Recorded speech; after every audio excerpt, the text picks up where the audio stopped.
the insane courier of death. How quickly would you open your door if a stranger knocked? Would you inquire about their identity and purpose before unlocking? Most people would, as a reasonable precaution. However, if a courier in a uniform with a package in hand stood on your doorstep, would you still ask questions or would you open right away? Typically, couriers do not arouse suspicion or concern, and people tend to let them in even when they aren't expecting any delivery. In the summer of 2020, amid the pandemic and total lockdown, when couriers became almost the sole link between people and the outside world, delivering everything from food and essential medicines to work documents, one such delivery person was bringing death to homes. A masked man with a pistol seemed elusive, and it was unclear who his next visit would target. The police, without any leads, were afraid to spread panic. But soon the case took a completely unexpected turn. A fatal incident involving a well-known lawyer. This convoluted story, as it later turned out, had begun many years ago, but its tragic development occurred on July 11th, 2020, in a prestigious cottage area southeast of Los Angeles. There, in one of the elite houses, renowned lawyer Mark Angelucci was waiting out the pandemic, isolated in his spacious mountain estate. Like many others, he continued to work remotely, hoping for the situation in the country and the world to improve. On that day, the 52-year-old homeowner wasn't expecting any visitors or deliveries, but when a courier in FedEx Corporation uniform rang his doorbell with a package in hand, the man, without hesitation, opened the door. The lawyer probably thought that one of his partners or clients had sent some important documents, forgetting to inform him. Nothing indicated trouble, and the person on the doorstep did not seem alarming or suspicious. The courier, appropriately wearing a special protective mask and gloves for that period, had a parcel and an invoice that required a signature. However, as soon as the lawyer was about to receive the package, the delivery person suddenly drew a pistol and fired several shots at close range, aiming for vital organs to ensure the lawyer would be fatally injured. The lawyer had no chance to react, and being unarmed in his home robe, he had no chance of survival.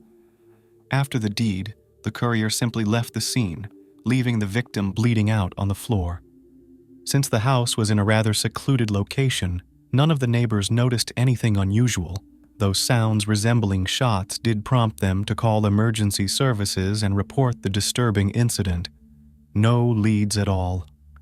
Mark Angelucci succumbed to his injuries at the scene, and the arriving medics and law enforcement could only confirm he was dead. Upon examining the crime scene, detectives immediately dismissed the notion that robbery was the criminal's motive. The house was truly luxurious, adorned with antique items containing a safe and visibly expensive possessions, yet everything remained untouched.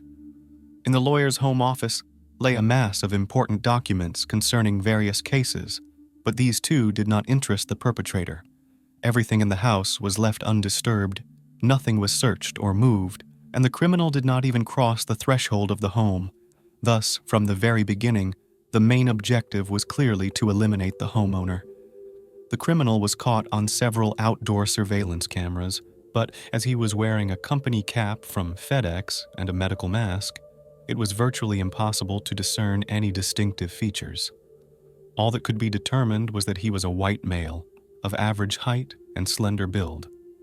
The criminal wore gloves, thus leaving no fingerprints anywhere.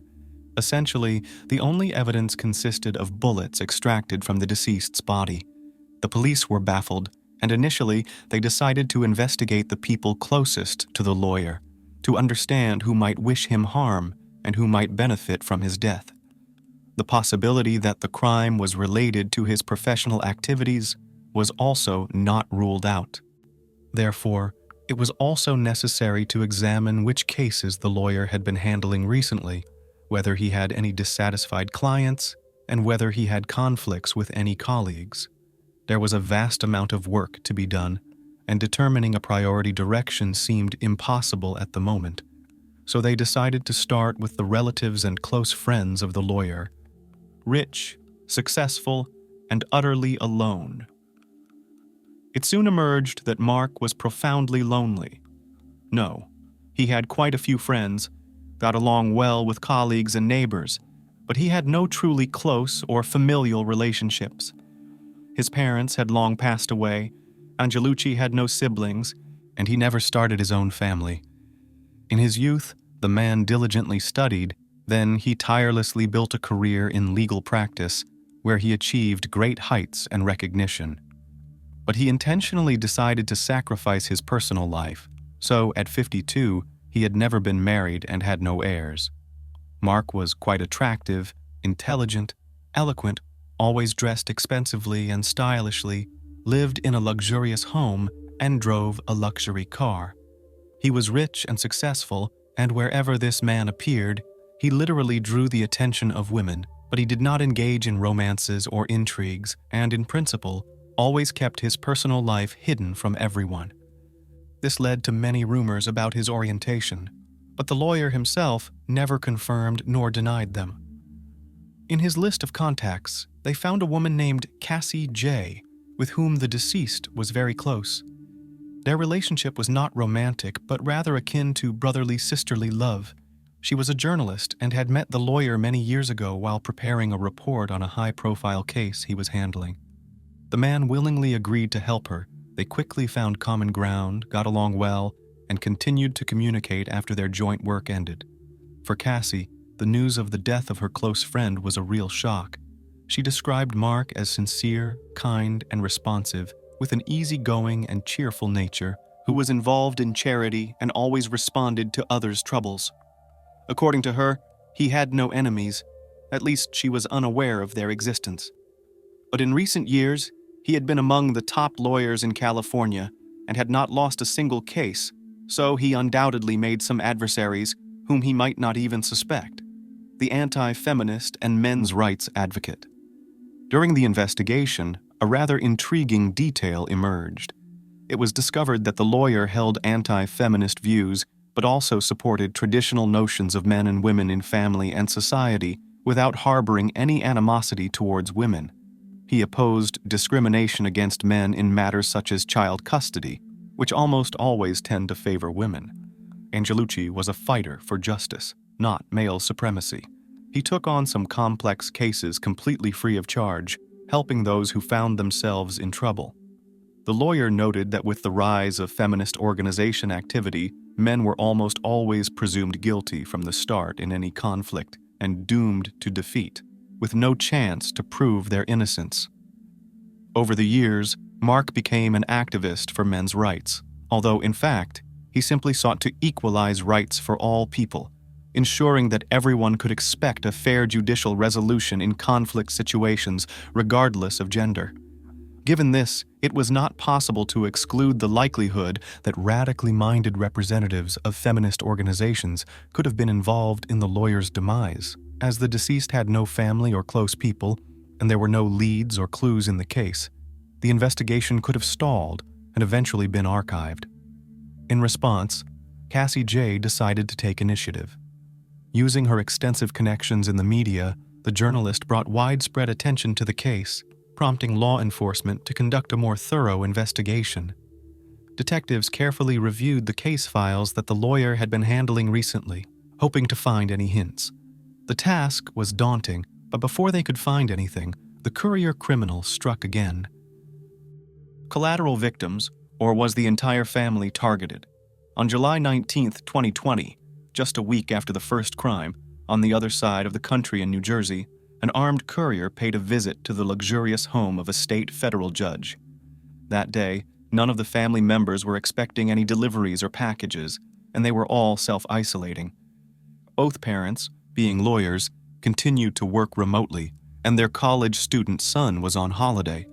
The head of the family, a 62-year-old lawyer named Mark Anderl, first noticed the approaching courier while he was on the second-floor balcony of his home. He thought that perhaps some work-related documents awaited his wife and hurried downstairs to open the door. However, his son, who was closer to the front door, opened it without a second thought. They exchanged just a few words before a shot rang out. Mike was descending the stairs at that time, and likely He was the initial target, but his 20-year-old son, Daniel, literally stood between his father and the criminal. The young man took a bullet to the chest, fell to the floor, and the criminal opened fire on the lawyer, wounding him 3 times. The courier, as in the previous case, did not enter the premises but simply turned around and left, leaving the bleeding victims to die. However, there was another person in the house, Judge Esther Salas, who was the wife and mother of the victims. The woman, shortly before the incident, had gone down to the basement to sort through things and did not hear the gunshots. When she came upstairs, she first saw her son lying in a pool of blood at the door. Esther rushed to him, tried to stem the wound, called out for her husband's help, and only then saw that a bloodied Mike was lying on the stairs. Salas immediately called emergency services, reporting the incident, and tried to provide aid to her husband and son herself. By the time law enforcement and paramedics arrived, both men were alive but in extremely critical condition. They were immediately taken to the nearest hospital, where they underwent surgery and, it seemed, their condition was stabilized. The criminal's motive was unclear, and it was also uncertain whether he came to end the life of the judge, her lawyer husband, a former prosecutor, or intended to eliminate the entire family. Again, no traces or clues were found at the scene, and the only evidence consisted of bullets fired at the victims. The Federal Bureau of Investigation joined the case, immediately suspecting a connection between this incident and the murder of Mark Angelucci in California. In both cases, the targets were lawyers, and the shooter disguised himself as a FedEx courier. However, the agents were confident that in the second case, the true target was the judge, and her relatives were merely collateral victims. Eyewitnesses' final account. Ballistic analysis established that the shooter used a .380 caliber pistol in both incidents, and all bullets were fired from the same weapon. This dispelled any remaining doubts that the acts were committed by the same individual. But who was this person? Where could he be found? And where, when, and to whom might he strike next? It was necessary to question the surviving witness who had come face to face with the criminal, and had even exchanged a few words. After a serious surgery, Daniel was in the intensive care unit in critical condition, but when he regained consciousness, he expressed a desire to speak with detectives to tell them everything he had seen. The young man couldn't describe the perpetrator's appearance because he was masked, but he thought the individual was elderly, as he could see gray at the temples, wrinkles around the eyes, and the courier's hands appeared old. Behind the courier, near the road, Daniel noticed a light-colored car, though he couldn't remember the make. The student also speculated that the criminal's target might have been his mother, as the attacker had inquired if she was home. However, at that moment, his father appeared on the stairs, apparently startling the criminal. The attacker quickly drew his pistol, shot the young man in the chest, and then began shooting at Mike, wounding him 3 times. After being injured, Daniel remembered nothing until he woke up in the hospital. The student's testimony provided little help to the investigation except to confirm that the shooter was an older white male. Regrettably, Daniel's condition could not be stabilized. He worsened, and the day after speaking with law enforcement, the 20-year-old passed away in the hospital from a resultant internal bleeding. Who is Esther Salas? Thus, detectives unanimously concluded that the main target of the shooter was indeed Esther Salas, but her husband and son were inadvertently in the way, and now the young man was deceased, while his father still hovered between life and death. It was urgent to understand what linked Salas and the earlier deceased Angelucci, what cases they were handling, and if they had common adversaries. Esther Salas was born in 1968 in Monterey Park, California. She had Cuban roots on her mother's side and Mexican on her father's. The girl who grew up in poverty achieved everything in life through her intellect and hard work. She attended Rutgers University for law school and earned her Juris Doctor in 1994. She built a stellar career, progressing from a clerk to an assistant U.S. public defender and eventually to a United States magistrate judge in New Jersey. She also served several years as the president of the Hispanic Lawyers Association. Since 2011, she had been a judge for the U.S. District Court for the District of New Jersey. In 1993, Esther married renowned lawyer Mark Anderl, who was 11 years her senior. The couple desperately dreamed of having a child, but Esther struggled to conceive. After 4 consecutive miscarriages, doctors declared that she would never have children. However, a miracle happened on July 13, 2000, when the couple's only child, a son named Daniel, was born. The spouses adored their child, raising him in an atmosphere of love and care, striving to provide him with the best education and wide opportunities in life. Unfortunately, just a week after the young man celebrated his 20th birthday, he was gone. An unexpected turn in the case.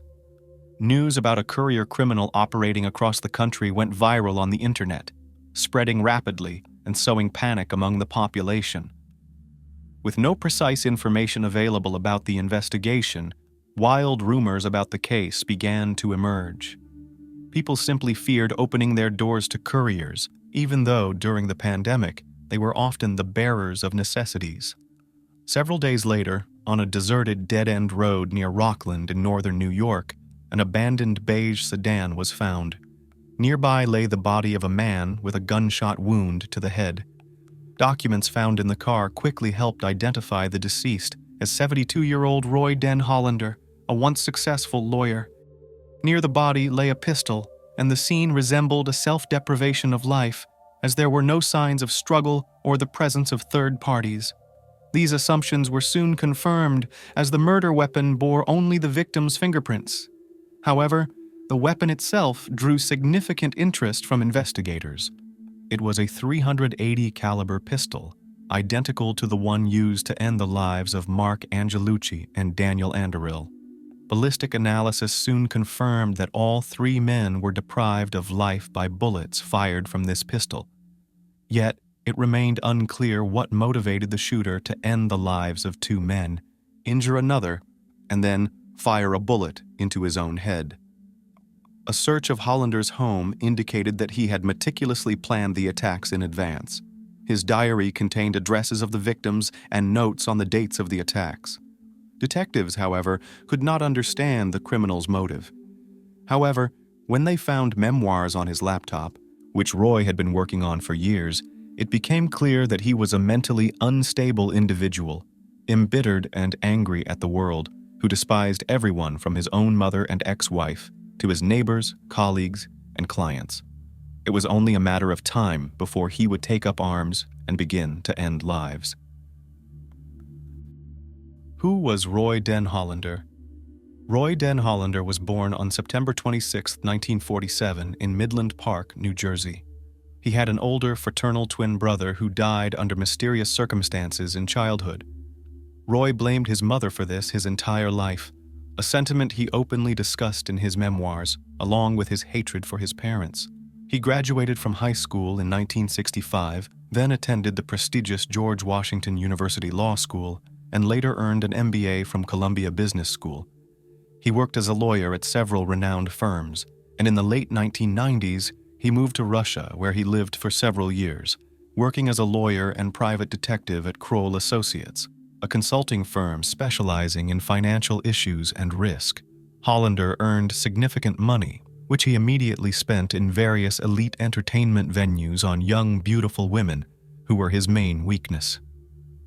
In 2000, at a Moscow nightclub, the 52-year-old American lawyer met a 24-year-old beauty named Angelina Shipalina. Previously a professional track athlete, she later decided to switch to modeling, possessing all the attributes necessary to succeed in that field.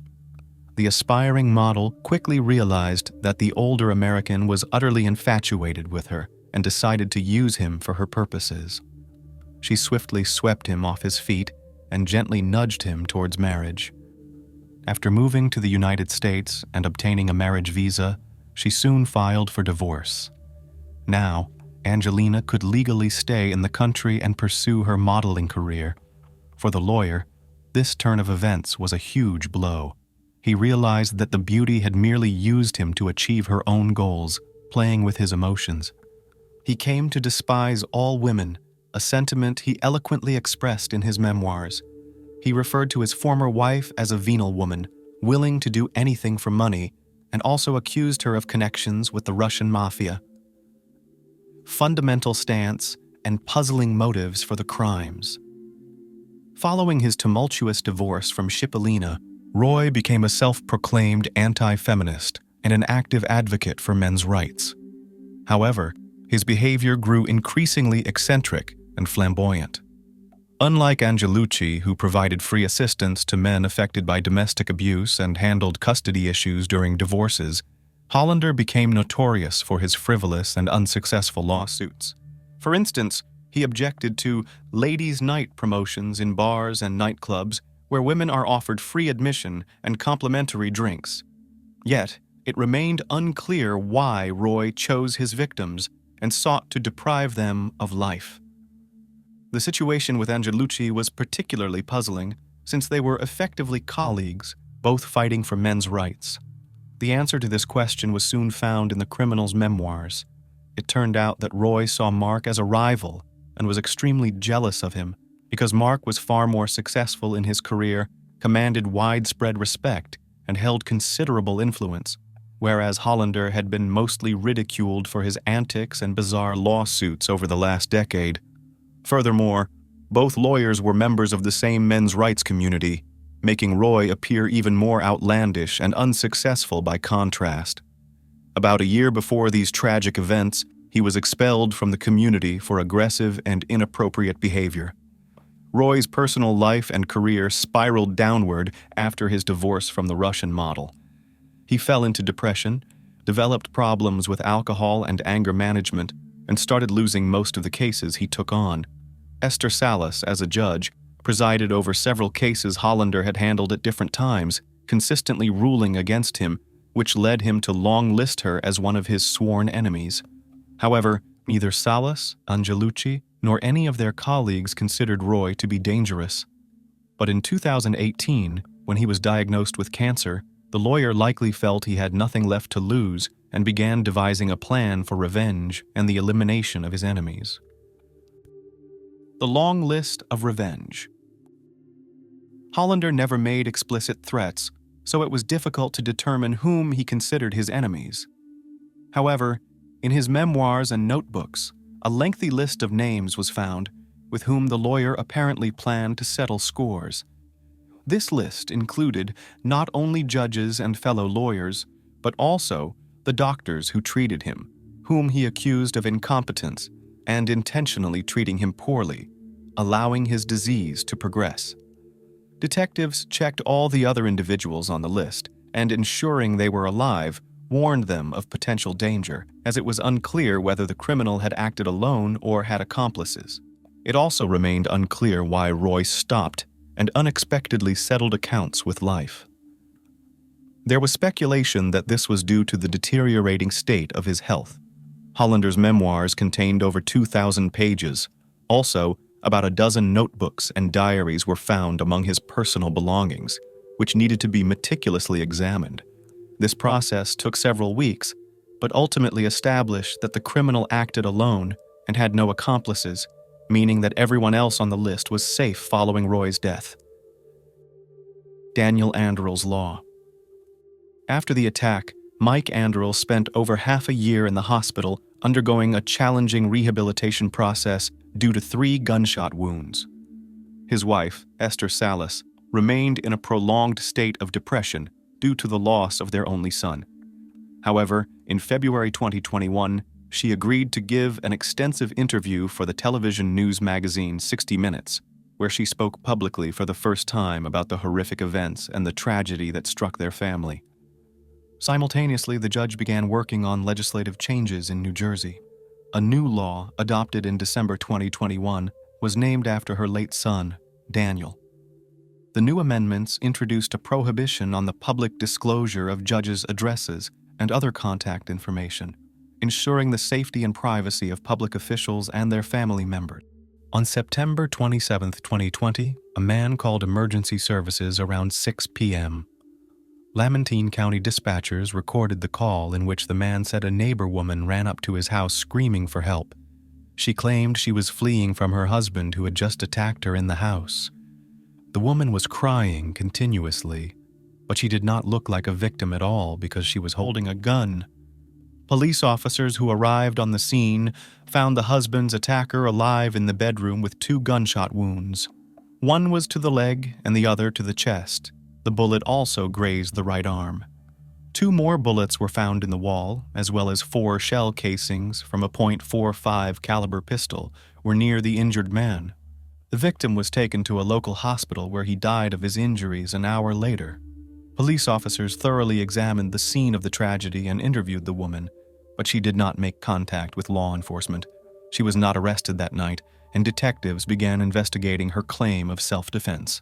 The injured woman turned out to be Ashley Benefield, and the man who was killed was her husband, Douglas Benefield. But let's find out how events really unfolded that day, and could Ashley really have saved herself only by shooting her husband? Our story begins in sunny Florida in August 2016. Ashley Byers and Douglas Benefield met at a Republican fundraising event in Palm Beach. The man was so charmed by the young girl that he asked for her phone number after dinner. That same evening, their romantic correspondence began. At the time of their acquaintance, 24-year-old Ashley Byers worked in the campaign headquarters of Donald Trump in Sarasota. Her job was to encourage evangelicals to vote and hold rallies. In addition to her political activities, Ashley was also an aspiring model and dancer with the Maryland Youth Ballet, where she occasionally performed. However, Ashley dreamed of becoming a famous ballerina and starting her own ballet company. Douglas Benefield was 30 years older than Ashley. He was originally from Charleston, a former Navy pilot and a successful consultant who worked with technology companies and defense contractors. He was also involved in real estate and the restaurant business. Douglas was widowed about a year ago and single-handedly raised his 15-year-old daughter, Ava. The grown man and the young girl were brought together by conservative values and a love of guns. Despite the large age difference between them, immediately sparked sparks, and after only 13 days, they got married. A modest celebration was held in Douglas's hometown of Charleston. Among the invited guests was only Douglas's friend, Trip Cormany, who was an ordained Episcopal pastor at the time. Trip wasn't thrilled and resented what he considered too short a time for them to have known each other, but agreed to perform the ceremony, for Douglas was deeply religious, so he wanted to marry Ashley before he became intimate with her. For the rest of the couple's family and friends, the wedding was a surprise. Douglas did not even invite his daughter to the wedding. Eva Benefield was 15 years old at the time and was still taking the trauma of losing her mom hard. Just 9 months ago, Eva came home from school and discovered the dead body of her mother, Renee. She had died of an undiagnosed heart condition. Eva was stunned by her father's sudden marriage to a girl who was only 9 years older than her. After Ashley moved into Douglas's home in Charleston, the relationship between her and Eva did not work out, which became an occasion for regular quarrels and scandals within the family. The close father-daughter relationship suffered greatly because of Douglas's new wife. Ashley did not want to become a stepmother or just a friend for her husband's daughter. Eva, on the other hand, felt that she was simply losing her father. Ashley Benefield dreamed of creating a ballet company, which would include dancers of all nationalities with any physique, and Douglas promised to make his wife's dream a reality. He idolized his young wife. Douglas constantly arranged romantic dates and surprises for Ashley, giving her flowers and telling her she was the most beautiful. Tall, slender, and graceful Ashley, like a swan, really, charmed everyone who knew her. Her blue eyes radiated kindness. Her long brown hair, like plumage for a bird, added beauty and glamour. Douglas saw only spiritual purity in his Ashley and was willing to do anything for her. So soon, her dream came true. Combining Ashley's passion for ballet with Douglas's business savvy, they founded the American National Ballet in Charleston and advertised to screen ballet dancers from all over the country. The goal was to run a non-profit ballet company and for-profit school. In the summer of 2017, Ashley and Douglas began holding the first auditions. But in addition to starting a ballet company, Ashley also dreamed of becoming a mother and was planning a pregnancy. This is exactly what happened in the midst of creating the ballet company. In the late summer of 2017, about 40 dancers from around the world began arriving in Charleston to work with Ashley. But she never showed up for another audition. All the work fell on Douglas's shoulders. Douglas hired ballet master Michael Wise to train the dancers. But it was Ashley who many dancers were waiting for. But she wasn't planning on doing ballet anytime soon, citing a serious condition due to her pregnancy. Despite the growing tension between Ashley and Eva, Douglas continued to help his wife follow her dream, to start a ballet company in Charleston with a unique mission. The man, who is quite distant from ballet with the help of hired choreographers and managers, tried to run the business on his own. But the company soon ran into legal trouble after being sued by dancers and choreographers who accused the couple of breach of contract, claiming they were fired just weeks after being hired. After leaving, Ashley Douglas brought in new managers in hopes of getting the ballet up and running, but they made drastic changes, and Ashley's original vision of dancers of all ethnicities failed.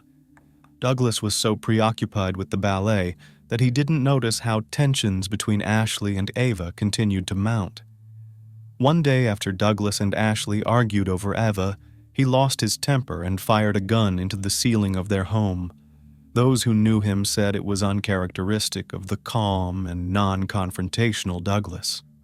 In late August, citing a difficult pregnancy, Ashley returned to Florida to her mother, while Douglas was still trying to establish the work of the ballet in Charleston. On October 23, 2017, a group of dancers were called into a meeting, told to sign non-disclosure agreements, and fired. Online, Ashley spoke out against the rest of the company, including Douglas. "The new management has destroyed everything we've worked so hard for, and I cannot stand behind them or their actions," she reported. A&B was created to be different from any other dance company and should have set a new standard in how it treats its dancers. Everyone involved should be ashamed of how it was handled. It seemed as if a great idea had dissipated like smoke. A few months later, the American National Ballet was finished for good. At the conclusion of the ballet case, Douglas had lost over $100,000. His ballet nightmare was over. Douglas threw a farewell party for A&B, as he had worked closely with many dancers for a long time. However, when he returned home, it was not his pregnant wife who was waiting for him, but a farewell note. In her 4-page letter, Ashley listed all of Douglas's shortcomings and called his attitude towards her possessive and controlling. She wrote that the incident where he fired a gun into the ceiling had made her fear for her life and the safety of her unborn child, so she had to leave him. His heart was broken. But as it later turned out, Ashley's note was only the beginning. The months that followed were even more difficult for Douglas, as he was faced with a blow from the man who was dear to him. In late November 2017, Douglas, still hoping for reconciliation, sent Ashley a birthday present. He knew how much his wife loved tea. He bought a beautiful teapot, cups and saucers, and a specialty tea designed for pregnant women. Ashley accepted the gift, but she wasn't going to put up with it. Instead, she filed a series of charges against Douglas. Among them was poisoning her with her tea. Her claims were investigated, but nothing was found to substantiate such grave accusations. But Ashley didn't stop there and sent her hair to an independent lab for analysis to determine if she had been poisoned. The report stated that her hair contained higher than normal levels of aluminum, zinc, and other metals. 3 weeks before giving birth, without Douglas's knowledge, Ashley went into the hospital. She was at Tampa General Hospital. The woman was very frightened and claimed that the baby had been intrauterine exposure to heavy metals because her husband had poisoned her. Ashley went on to accuse Douglas of physical abuse without evidence. She also claimed that he held her captive in his Charleston home. Even though Douglas was hundreds of miles away, she still claimed he was stalking her everywhere starting in Florida. With no way to know if what Ashley told hospital staff was true, management took precautions for her safety and gave her a new name, Christina. 3 days later, doctors performed a C-section. The baby girl was healthy, but Ashley continued to worry that her baby had been poisoned. Douglas, however, wasn't ready to give up. He sent Ashley text after text begging her to change her mind. After all, he believed he still had a family that he thought would be perfect, happy, and faithful, but it had fallen apart in the most questionable way. Ashley was in no mood to forgive Douglas, much less go back. She decided to go to the authorities and add a new batch of accusations in her husband's direction. She reported Douglas's mistreatment of his oldest daughter, Eva, and brought in Florida Child Protective Services to check it out. Ashley told police that Douglas had anger issues and told all about the day he fired a gun in the house. Investigators interviewed Eva, so also Douglas was interviewed and that gun incident was investigated, but in the end, Douglas was exonerated. He was examined by a psychologist who did a full psychological evaluation which showed that Douglas was perfectly fine and not dangerous. Ashley couldn't believe it, and once again wrote a long letter to Douglas. The lines at the end made it clear for him not to hit on her or try to stalk her, or it would end up with the police again. She didn't look like a person ready to resume a relationship. Another scathing note to Ashley Douglas left no doubt about her feelings. In the summer of 2018, the poisoning allegations came to a head when Ashley and Douglas met in a Bradenton courtroom. Douglas wanted to see his newborn daughter, while Ashley asked for a restraining order. But the judge was not convinced by 2 days of testimony and lab test results presented by Ashley. Judge Diane Moreland declared that there was not the slightest credible evidence that Miss Benefield had ever been poisoned or suffered from any illness caused by any poison. This ruling opened the door for Douglas to finally see his daughter.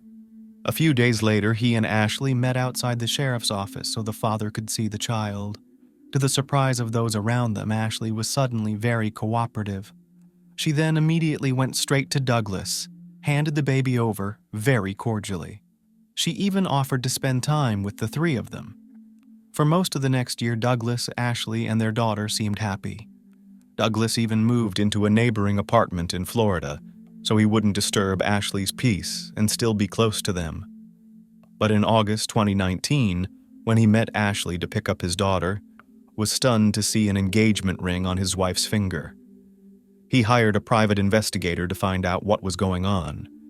The private investigator informed Douglas that Ashley was dating another man, and in November 2019, the man filed for divorce. Shortly afterward, Ashley began filing complaints against Douglas Benefield again.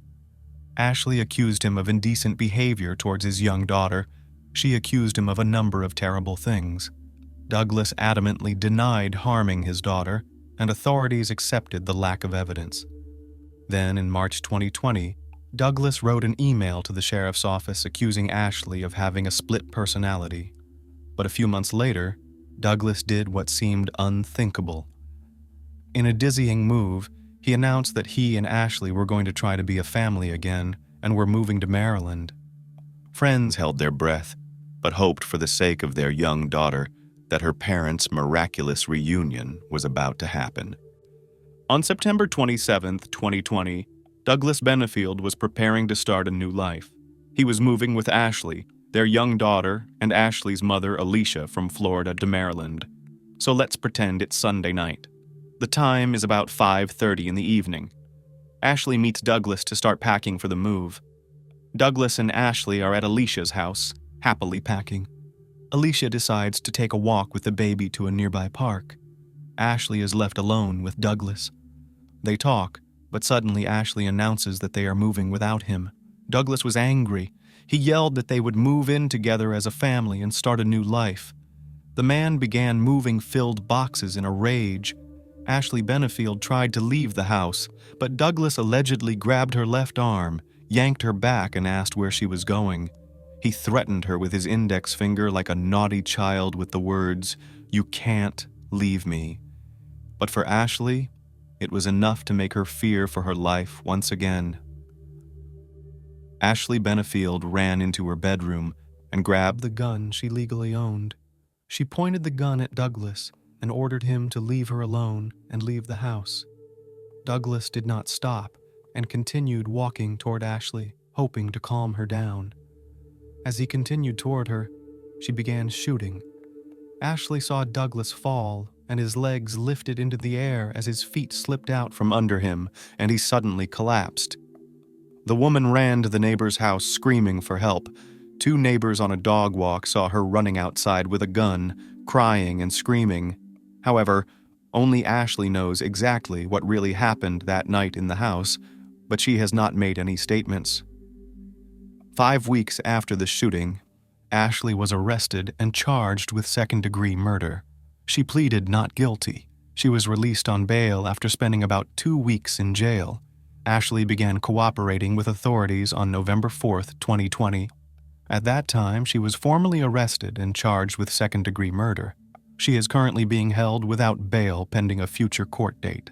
In February 2023, Ashley Benefield's defense filed a motion to dismiss the case, arguing that she shot her husband in self-defense. The 105-page motion outlines her side of the story, explaining what led to the fatal shooting. Ashley Benefield's attorney, Neil Taylor, said the motion is in part their attempt to shed light on her side of the story. In the motion to dismiss, Ashley Benefield's attorneys added evidence, documents, and photos to support their case. These include photos of Douglas Benefield that show his impeccable physique and strength, as well as a cut on the side of Ashley Benefield's body that she allegedly received from a moving box that Douglas was moving in her direction. Another photo of Ashley Benefield with a black eye. The defense claims the photos of her injuries were taken the day of the shooting. Defense attorneys have tried every way they can to implicate Douglas of cruelty and uncontrolled aggression, adding to the case with a long-standing admission that he punched their dog and punched a hole in the wall. In July 2018, he allegedly admitted to pulling a gun out of his sleeve and shooting at the ceiling, even throwing the gun at a wall, in an attempt to silence Ashley Benefield during an argument. During the initial hearing, Assistant State's Attorneys Suzanne O'Donnell and Rebecca Friel, as well as Ashley Benefield's attorney Neil Taylor, argued whether Ashley Benefield's actions the night she fired a gun at Doug Benefield were self-defense. A Lamantine County judge denied a motion to dismiss the case against Ashley, who was accused of killing her ex-husband nearly 2 months after she appeared in court for a hearing. Circuit Court Judge Stephen White said the totality of the evidence presented during the hearing showed that the state proved that the killing of Douglas Benefield was not a single act of necessary self-defense, but instead was the culmination of a long, concerted effort by Ashley Benefield. The ruling rejected the defense's version of what happened and agreed with the state that probable cause existed to continue the case. The competent and substantial evidence presented by the state clearly and convincingly demonstrates that the defendant is not entitled to judicial immunity from prosecution because she was not justified in using deadly force against the victim on September 27, 2020, Judge White wrote in the ruling. So Ashley Benefield was denied dismissal of the case and immunity. The evidence presented in court was not enough to convince the prosecutor and the court to shoot. Court documents state that on that fateful day of September 27, 2020, Douglas Benefield went to visit his child at the Lakewood Ranch home where the suspect was staying with her mother. An argument ensued, resulting in him being shot. He later died from his injuries at a local hospital. Ashley Benefield claimed Douglas grabbed her and began hitting her when she tried to leave. Authorities' affidavit states that based on the entry wounds on Douglas's body, he was not facing Ashley when she began shooting. He also did not take any defensive position. Douglas was not found to have any weapon on or near him.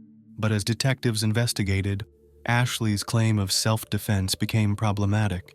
Apparently, the man didn't even expect his beloved wife to shoot him. Ashley Benefield insists she is innocent and awaiting trial. She has not yet pleaded guilty. To date, there are many unanswered questions surrounding Douglas and Ashley's marriage. All we know is that by her own admission, she did shoot her husband and caused his death. Is it possible that Ashley was really afraid of Douglas and was prepared to defend herself at any time of the day or night? Of course she could have been afraid of him. Fear is one of the strongest human emotions that is easily controlled and manipulated, but it's impossible to be afraid of something that isn't there. Ashley had lived in an invented fear for years and constantly expected to be attacked. She killed her husband for threatening her with a finger in her face. It sounds very much like paranoia when, along with the poisoning complaints, it was worth having not only Douglas, but Ashley checked out by a psychologist. It's hard to know if Ashley was a victim or a skillful manipulator. In the end, Ashley was charged with second-degree murder and is currently still awaiting trial. Florida Stand Your Ground law allows a person to use or threaten to use deadly force against another person if they reasonably believe they need to defend themselves from an immediate threat and they have no need to retreat. This means that if a person in Florida believes that he or she is in serious danger of being injured or killed and is not engaged in criminal activity, he or she has the right to defend himself or herself. Unlike traditional self-defense laws, a person must not try to get away from an attacker first. Now that the defense has invoked Stand Your Ground, the burden is on the prosecution to prove the shooting was not justified. Taylor said he expects District Court Judge Stephen Wright to give the prosecution enough time to read and understand the motion before setting a date for another hearing. To Douglas Benefield, Ashley was that innocent, pure white swan, the epitome of gentleness and purity. But beneath those white feathers was an evil woman. She's the black swan.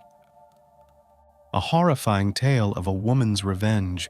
It said that a humiliated and insulted woman is capable of anything, with the most terrifying in this list being revenge, cruel, ingenious, and sometimes unpredictable.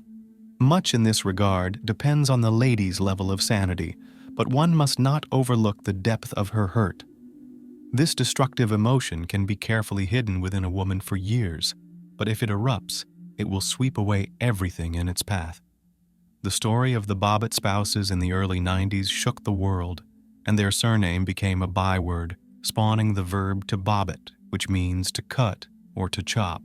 This case drew heightened public attention not just to the issues of domestic violence, but also to such a delicate subject as marital assault, which many try to sidestep. Let's delve into everything step by step. Who is Lorena Bobbitt? Lorena Leonore Bobbitt, born Gallo, was born on May 15, 1970, in the town of Bucay, located in eastern Guayas, Ecuador, near the province of Chimborazo. She was the youngest child in a simple and very modest family. When she was in elementary school, her family moved to Venezuela and settled in Caracas. Lorena grew up quite clever. She performed well in school, was diligent and goal-oriented. In her teenage years, she lost her father, and her relationship with her mother, Elvia Gallo, was quite strained. As soon as she graduated from school, she decided to move to the United States to live with her paternal cousin, Yana Basutti. Her relative gladly took her in and helped her with the paperwork for a student visa. However, she was a very conservative woman, so Lorena, living in her house, had to abide by a strict set of rules, just like Yana's own children, and also take on some of the household duties. Despite everything, the young woman decided to stay in the U.S. as she realized that it offered her far more opportunities than Latin America. She had long been attracted to the beauty industry, so Gallo decided to train as a manicurist. Moreover, Basutti owned her own beauty salon located in the city center, had extensive experience in the field, and was eager to help her niece learn the profession by allowing her to observe the work of the specialists and practice on her own. Later, her aunt arranged for her to work part-time in her salon. Meeting John Bobbitt.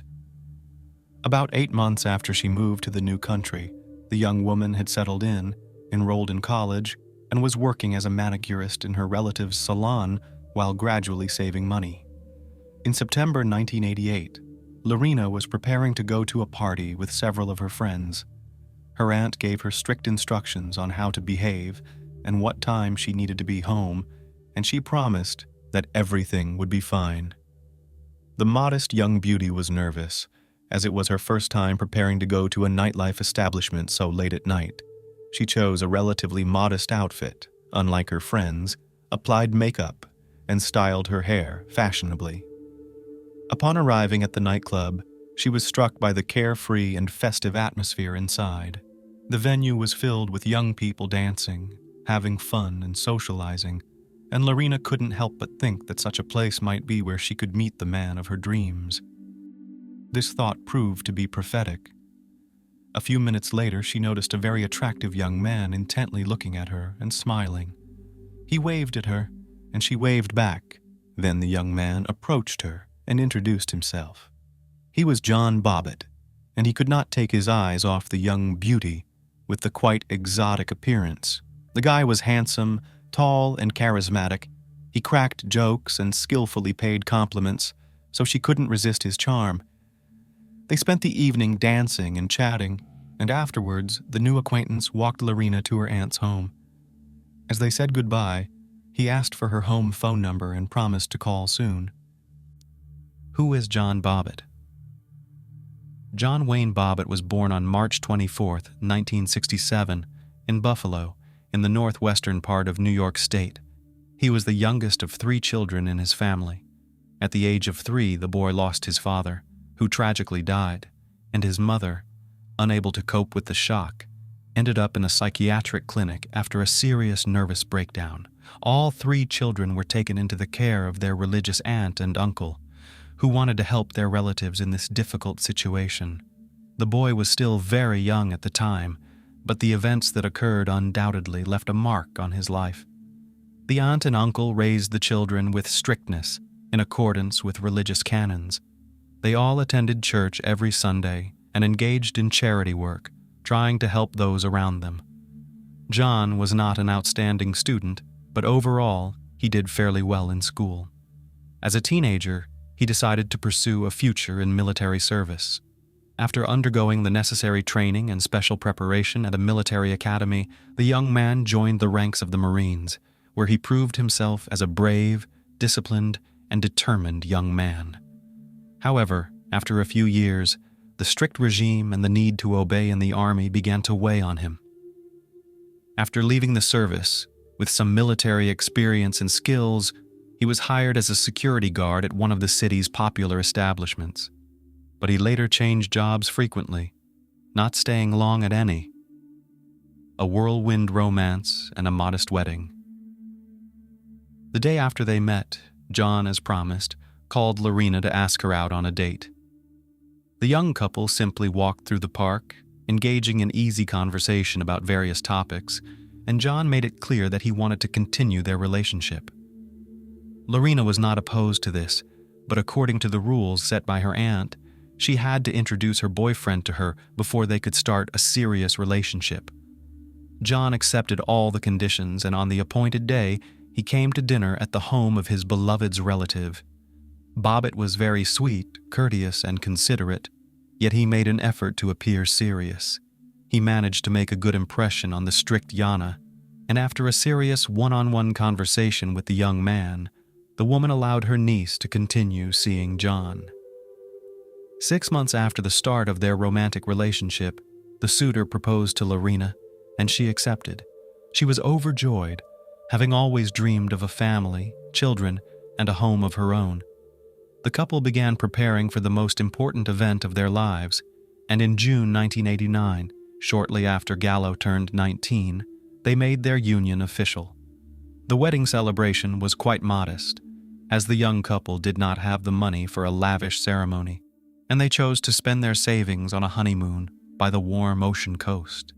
They were happy, but the only shadow over the celebration was the absence of the bride and groom's parents. Instead, their aunts and uncles came to share the joyous moment with them. And so the fairy tale ends. After the wedding and a delightful honeymoon, the couple moved to Virginia and settled in a quiet and cozy area of the city called Manassas. The first few months of their life together were like a real fairy tale.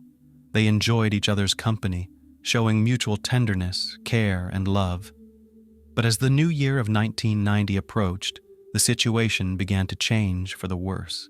At first, Lorena tried not to pay much attention to some of her young husband's sharp remarks and rudeness, thinking it was just a so-called adjustment period. But one day, When she served cooled soup for dinner, her husband simply threw the plate on the floor and then started yelling at his wife, insulting her and calling her a terrible homemaker. She tried to argue, pointing out that John was to blame since she had called him to the table several times, but he was too engrossed in the TV. In response, he slapped her, and she retaliated in kind. Lorena had always believed that she could stand up for herself and would not let herself be mistreated. But the longer she lived with this man, the more he dominated her, suppressing her will, feelings, and determination to stand up to him.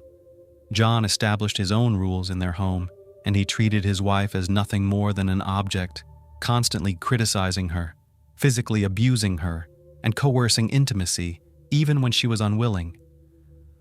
Failed motherhood. The young wife naively believed that if they had a child together, her husband would soften and stop his cruel behavior. However, as it turned out, John had no desire to have children. Therefore, when Lorena informed him of her pregnancy in 1992, he became incredibly angry. He demanded that she get an abortion immediately, and they never revisited the subject. Lorena procrastinated for several weeks, hoping her husband would change his mind, but he remained adamant and continued to pressure her to comply. Eventually, he literally forced her to go to the hospital and terminate the pregnancy, which was a tremendous shock to her and took a long time to recover from. In reality, John simply wanted to live for pleasure, unburdened by anything.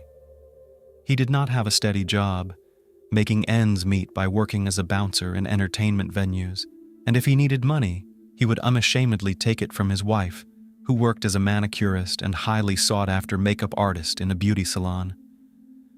The last straw. Lorena tried not to tell anyone about what was happening at home and not to complain, but her friends and colleagues began to notice changes in her behavior. From a joyful, smiling girl, she turned into a quiet, haunted shadow of her former self. Those around her suspected that all was not well in her family, but they had no idea how serious it was. Her husband's behavior became increasingly controlling. He closely monitored where she went and who she spoke to. At home, she had to follow the rules he set, and intimacy between them occurred only when John wanted it, regardless of Lorena's wishes. The poor girl couldn't share her problems with anyone, as she found the situation shameful and humiliating. On June 22, 1993, John, along with his longtime military buddy, decided to go out to an entertainment venue. The men partied and drank until late at night, while Lorena was at home alone. She did not wait up for her husband and went to the bedroom around midnight, soon falling asleep. Around 3 a.m, a drunk and aroused John returned home. He didn't waste any time and ripped the shirt off his sleeping wife. Lorena hardly understood what was happening when her husband forcefully took advantage of her. She begged him to stop and not to do this, crying, but he was completely indifferent to her pleas and tears. After it was over, John simply collapsed next to her and fell asleep. Lorena, trembling and sobbing, made her way to the kitchen. She poured herself some water and took a few sips to calm down, but then her gaze fell on a stand with large, sharp kitchen knives. Her hand reached out on its own and pulled out a carving knife. Out of her mind, she went back to the bedroom where her husband lay on his back, snoring drunkenly. She grabbed his genitalia with her left hand, squeezed hard, and sharply cut through with the knife, severing a large part of it. John jumped up, screaming in agony, while Lorena simply walked out of the room, went to the garage, and got into her car, speeding away through the deserted nighttime streets of the city. She only came to her senses at an intersection when she saw a red light at the traffic signal. At that moment, she looked at her blood-stained hands and realized that she was still holding the severed part of John's body in her left hand. She rolled down the window and threw the detested piece of flesh out, then continued driving. Lorena headed to the home of a close friend, who was stunned by her nighttime visit and the state she was in. After Lorena told her what had happened, her friend, realizing the gravity of the situation, called the police herself and summoned a medical team to the house where the injured Bobbitt was. precision surgery. Throughout this ordeal, John was desperately trying to stop the bleeding by pressing a sheet against his wound. Notably, the groin vein is a major vessel, and its injury nearly always results in death from blood loss. However, John was somewhat fortunate, if one could say that, because a clot had formed, slowing the blood loss significantly. The responding medics arrived in time to transport him to the nearest hospital, where he received immediate medical attention. The question then arose about the whereabouts of the severed part of his genitalia, as it was still possible to reattach it, reattaching it to its original place with restoration of its initial physiological functions. Lorena indicated the approximate area of the road where she had discarded her husband's anatomical fragment, and after an extensive search, the police were able to find it. The amputated organ was cleansed with antiseptic, then placed in a special container with medical ice, and urgently transported to the hospital where the injured party was already being treated. The surgeon who arrived from the state capital was astounded by the complexity of the situation, as he had never encountered such a case before, but he proceeded with the operation anyway. He performed a unique surgery for that time, which lasted more than 9 hours and was more than successful. Despite the traumatic amputation of the organ and the fact that it had lain on the road for over an hour, all tissues and vessels were successfully reattached, and the patient quickly began to recover. Public outcry. That same night, Lorena was arrested and taken to the police station for questioning, as well as to clarify all the circumstances and motives of her actions. She immediately confessed to everything and shared her harrowing story that had driven her to such a desperate act. She recounted how 4 years of marriage had turned into a real nightmare for her, with her husband regularly abusing her both emotionally and physically, and forcing intimacy only when he desired. Mrs. Bobbitt also mentioned how, about a year ago, her husband had forced her to terminate a pregnancy, despite her deep desire to have a child, and that abortion had been a traumatizing event for her. Regarding the incident itself, she said she remembered very little of that night and had acted as if she were in a fog.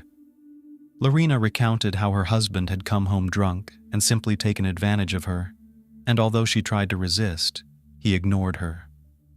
After the incident, she went to the kitchen for water, and the next thing she remembered was her husband's scream, the roar of the car engine, and the part of his genitalia that she was clutching in her hand as she sat behind the wheel. The case caused a significant stir in the press and was actively covered by the media. Many women like Lorena, who had suffered from domestic violence, as well as feminist organizations, which were gaining strength and popularity at the time, rallied to her side. In the early 90s, wives who were subjected to emotional and physical abuse by their husbands typically remained silent about their plight. Society was still inclined to blame the victims themselves, suggesting that they provoked conflicts or behaved improperly. It was assumed that a wife should be submissive and obey her husband in everything, and if the husband was dissatisfied and resorted to violence, it was her fault. Intimacy in marriage was considered a duty of the wife, not open to discussion. On the other hand, almost all men sided with John. Many feared that Lorena's act might prove contagious, prompting other women suffering from physical and intimate violence in marriage to also take up knives. According to official statistics, there were several million such women in the country at that time. Trials and sentences of the spouses. 2 parallel court cases began almost simultaneously. Lorena officially charged her husband only with taking advantage of her on that fateful night, although in court she detailed the years of regular abuse and beatings, emotional violence, and humiliations she endured, as well as the abortion she was forced to undergo against her will under her husband's coercion. John's testimony was confused. He denied all allegations against him, but much of what Lorena said was corroborated by facts. For instance, it was confirmed that he did not have steady employment or a stable source of income, yet he loved spending time in entertainment venues, often forcibly or deceitfully taking money from his wife to do so. Additionally, Lorena's friends confirmed that they had repeatedly seen bruises and scrapes on her body, and she had been in a depressed state for a long time, though she tried not to complain. The court concluded that the husband had indeed abused his wife both emotionally and physically throughout their marriage, driving her to desperation.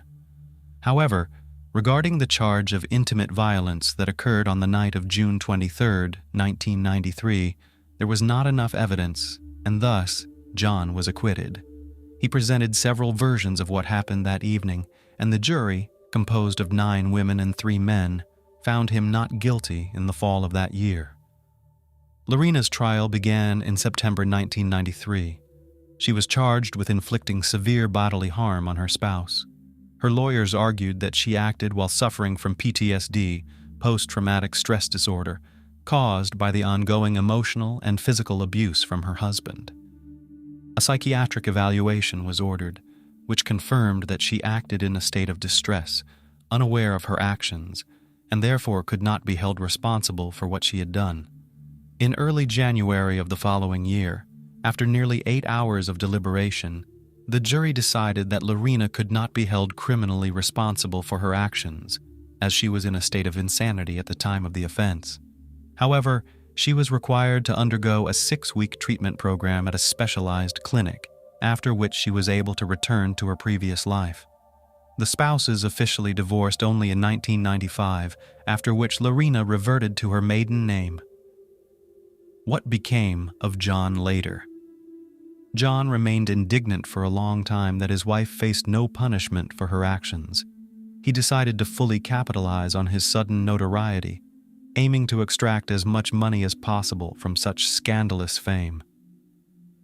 John founded his own music band called Severed Parts, but the group was short-lived as it failed to garner any public interest. When offered a substantial fee to star in adult films in the late 90s, he did not hesitate to accept. Thus, he appeared in explicit films titled Frankenpenis, a play on Frankenstein, and John Wayne Bobbitt, Uncut. John acted in several more films of a similar genre, but interest in him and his reattached organ quickly waned. For a long time, John was eager to appear on various talk shows and gave interviews extensively, but over the years, such offers became less frequent, and the story gradually faded from memory. John then found work as a bartender in an entertainment venue in Las Vegas, and by his 50s, he was struggling to make ends meet by taking jobs as a mover, driver, and pizza delivery man. In 1999, he received a suspended sentence for theft. Regarding his personal life, during the high-profile court case that the entire country followed, journalists discovered that Bobbitt had an illegitimate son named Andrew, born in 1992 to one of his lovers, Beatrice Williams. In 1994, John was brought to trial for assaulting his new girlfriend, Christina Elliott, who worked as a dancer in a nightclub. He spent 15 days in jail for this and received probation. In the early 2000s, John was arrested 3 times for assaulting his then-wife, Joanna Farrell. This time, he was imprisoned for a year for violating his probation. They officially divorced in 2004.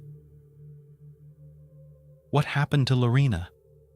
Unlike her former husband, Lorena did not take pride in her scandalous notoriety and tried to stay out of the limelight.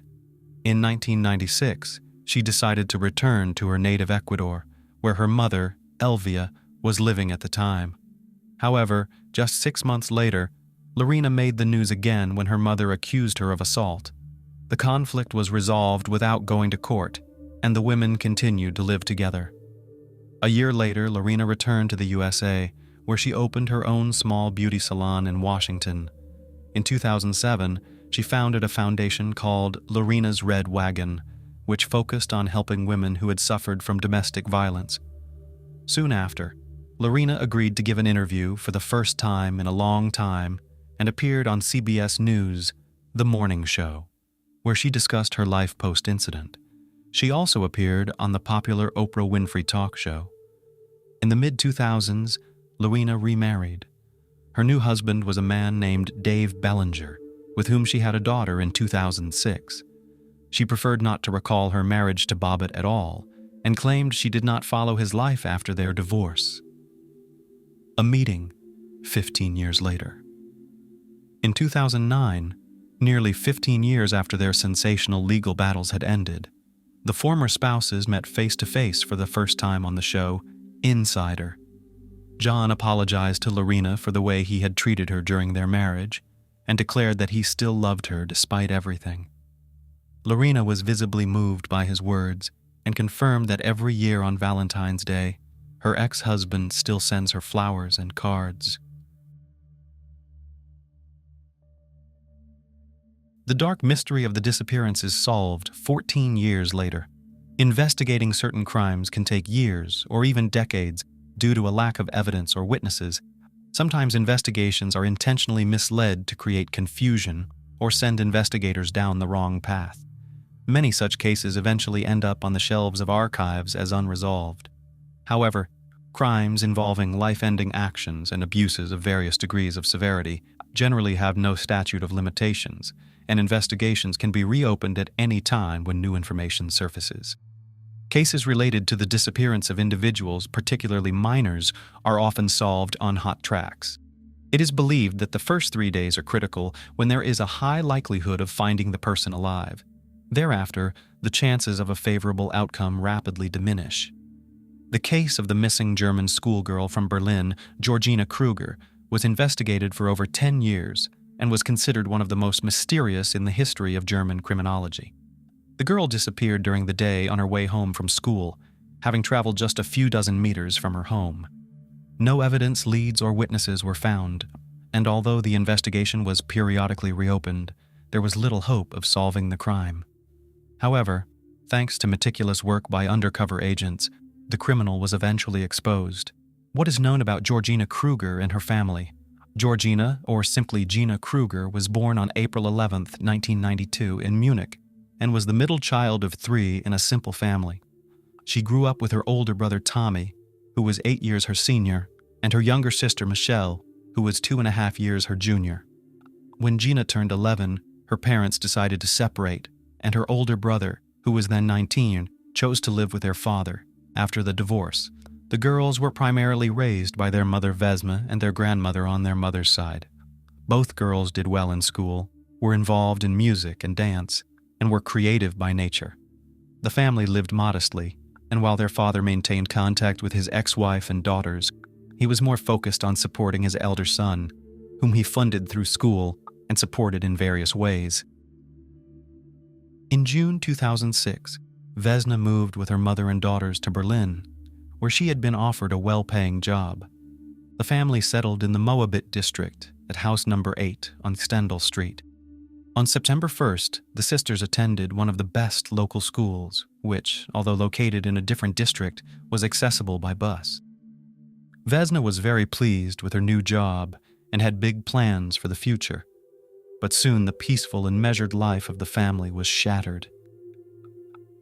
She dreamed of becoming an actress.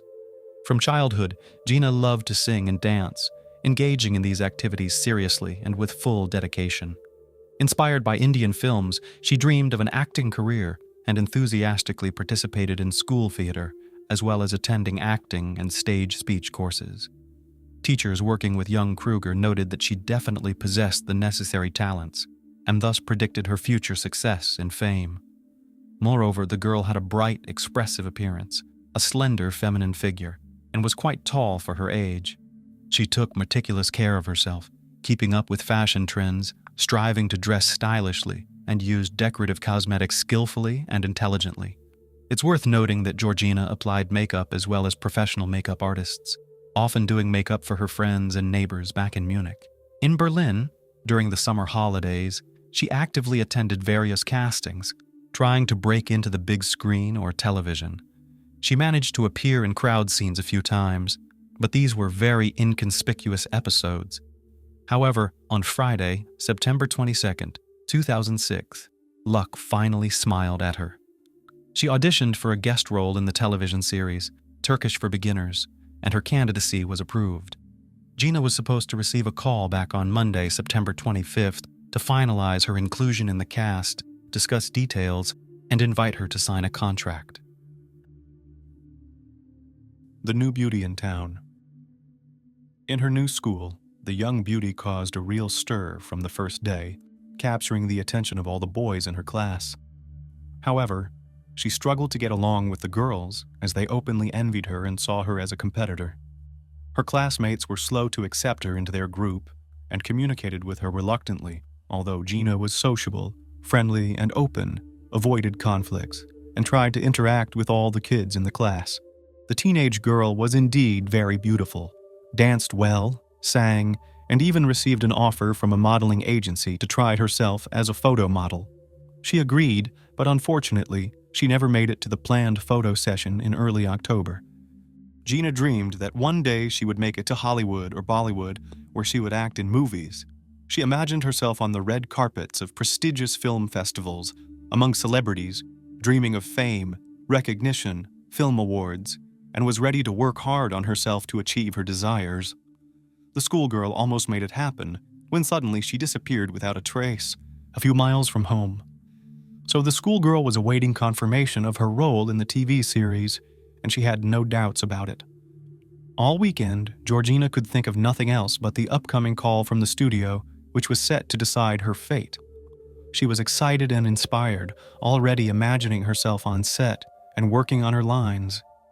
On Monday, September 25th, as usual, she headed to school in the morning. She was supposed to return home by 2 o'clock in the afternoon, and since the call was expected in the late afternoon, Gina asked her grandmother to answer all calls, promising not to linger anywhere. The day dragged on endlessly for Kruger. Her classmates noticed that she seemed tense, constantly checking the time, and unable to focus on her lessons. Since she hadn't told anyone about her participation in the casting, her anxious state was interpreted differently by everyone. When school ended, Georgina, having gathered her belongings, hurried to the nearest bus stop, got on bus number 27, which she rode daily, and headed home. After traveling 3 stops, she got off at Rue Rettenover, which was a short distance from her house. However, she never made it home, vanishing somewhere halfway from the stop to her apartment. Georgina Kruger was never seen again, neither alive nor deceased. Search for the missing schoolgirl. By 2 o'clock in the afternoon, the grandmother, who was waiting for the granddaughters to return from school, had prepared lunch and set the table. Georgina was supposed to return first, and Michelle a bit later, since she had additional classes at the music school that day. But the older granddaughter did not show up, which was very strange because she was eagerly awaiting the call and had no plans to stay out. When Michelle arrived home at 3 o'clock, the grandmother grew anxious and started calling Gina to find out where she had vanished, but the schoolgirl's phone was turned off. Subsequent attempts to reach her also failed. The anxiety grew, and when Vesna returned from work and learned that her daughter was missing and her mobile was unreachable, she realized something serious had happened.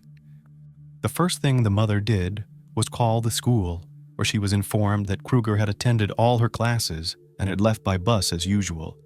Then the woman contacted several of her daughter's friends, hoping that the girls had simply got caught up talking or had stopped at the cafe on their way home, but they said that Georgina was in a hurry and had headed straight home. The concerned women then went to the police station and reported the disappearance of the 14-year-old girl.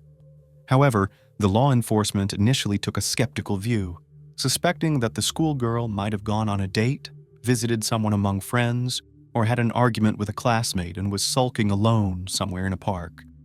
After exhausting all possible scenarios and verifying that the teenager was nowhere to be found in any of the anticipated locations, detectives began checking reports of accidents and calling hospitals, assuming that the girl might have encountered trouble, suffered an injury, or been harmed on her way home from school. But Gina had not been admitted to any hospital either. As the night approached, extensive searches and witness interviews began. It turned out that the girl was last seen at the bus stop when she exited the bus and turned onto the street leading to her home. The schoolgirl was dressed in blue jeans with wear marks, a light blue t-shirt, a denim jacket, and gray sneakers. She carried a pink sports bag with a long, wide strap, which contained her notebooks, textbooks, and her mobile phone. Investigators were able to track the girl's movements through her device's signal. She indeed spent the entire day at school, then boarded the bus and got off at her stop. But approximately halfway to her home, the signal suddenly disappeared and never reappeared. The search began on Stendhal Street, where the Kruger family lived. A search team with dogs trained to detect the scent of living or deceased humans was dispatched there. At that point, there was still hope of finding the teenage girl alive and unharmed. Vanished into thin air. Law enforcement checked every home, interviewed all residents and potential witnesses, inspected attics and basements, spoke with workers at local stores and cafes, but no one had seen Georgina, and even dogs could not pick up her trail. By the next morning, flyers with the schoolgirl's photos and requests for any information about her had been posted all over the city. Dozens of calls came into the police station reporting sightings of a similar-looking girl in different parts of the city, but unfortunately, all leads turned out to be false. Concurrently, investigators began to follow up on all previously convicted local residents, as well as those who had been released on bail. Special attention was given to criminals and those who had shown an unhealthy interest in minors. However, all these efforts yielded no results. The schoolgirl seemed to have vanished into thin air, not making it home. No traces or personal belongings were found, as if she had never existed at all. False lead. After several months of fruitless searching, the investigation was suspended as there were no leads, not a single clue, and no idea which direction to pursue. However, about a year after Georgina's disappearance, an anonymous call came into the police station, with the unknown caller claiming that the girl's body rested at the bottom of a nearby lake. Authorities were unable to identify the caller, but they clung to this piece of information and decided to investigate it. For several weeks, highly skilled divers combed the lake bed using advanced equipment. It can be said with certainty that they examined virtually every inch, but found no trace of Kruger. The lead turned out to be false, but it nevertheless rekindled public interest in the case. The media actively discussed and wrote about the missing girl again, so it was decided to conduct another search operation. The police re-interviewed neighbors and brought in search dogs, although it was clear that this would likely yield no results. The dogs had been unable to pick up the girl's scent on the day of her disappearance, so there was little hope for success after a whole year. Investigators were confident that the schoolgirl was no longer alive, but the Kruger family members refused to believe this. Vesna concocted a legend for herself, according to which her daughter had run away to India and was now starring in Bollywood films, dancing and singing as she had always dreamed. The woman consoled herself with these thoughts and continued to live for the sake of her younger daughter. The monster next door. Search efforts periodically resumed, and in 2016, nearly a decade after a girl's disappearance, a resident of Stendhal Street contacted the police to complain about a neighbor who was actively inviting underage girls over to his place. This neighbor turned out to be a 35-year-old immigrant from Turkey named Ali K. He was legally married, raising 3 children, and tried to appear as an exemplary family man to those around him, but in reality, he was not. Upon closer inspection of Ali, and after studying his personality, the police were horrified, as 4 years prior, he had already been under investigation. At that time, he deceitfully lured a local schoolgirl, promising to sell her a trendy smartphone at a symbolic price. He took the girl to his storeroom, located in the basement of the apartment building, struck her on the head, and coerced her into intimate closeness. Afterward, he made the teenager swear she wouldn't tell anyone about what happened, then gave her a paper napkin to wipe her tears, and helped her tidy up before leaving. The girl promised to remain silent just to escape from the clutches of the monster, but as soon as she was free, she immediately told her parents about the incident, and together they went to the police to report the violent actions. The schoolgirl detailed the man's storeroom in the basement, noting that it looked more like a maniac's den. Ali was arrested the same day, but he vehemently denied his guilt and shared his own version of the events. According to him, he was indeed selling the gadget, and the girl herself expressed a desire to buy it. As the smartphone was in his basement storeroom, they went down together, and when the guest examined the device, she said that she had always dreamed of such a gadget, but since she didn't have the money, she was ready to pay in another way. Following this, according to Ali, the girl began kissing him and started undressing, and he, trying to reason with her, pushed her away forcefully, causing her to fall and hit her head.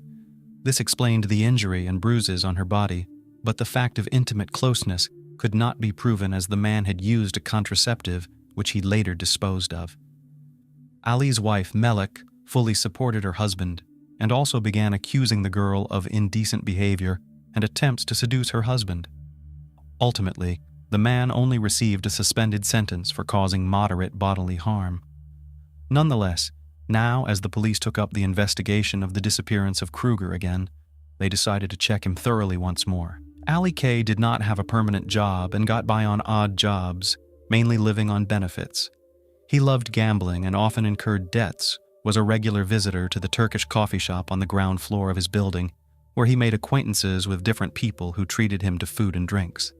The man carefully maintained his appearance, desperately trying to look younger than his years. He wore fashionable clothes, sometimes even spending children's benefits on them. But the main oddity about this man was his attraction to girls.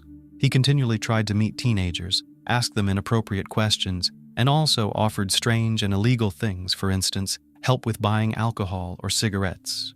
Ali most resembled the role of Georgina's abductor, but the police had nothing against him in this case. New investigation. Nevertheless, the Kruger case was reopened, and a new investigation was initiated due to the emergence of a new suspect. Ali K. was brought to the station and questioned, but he naturally denied any involvement in the decade-old case. His storage room in the basement was inspected, but no traces of the missing schoolgirl were found. Detectives noted that this space indeed seemed more like a meeting place than a storage area. It turned out that 10 years ago, he had been questioned along with other neighbors, and his basement had been inspected.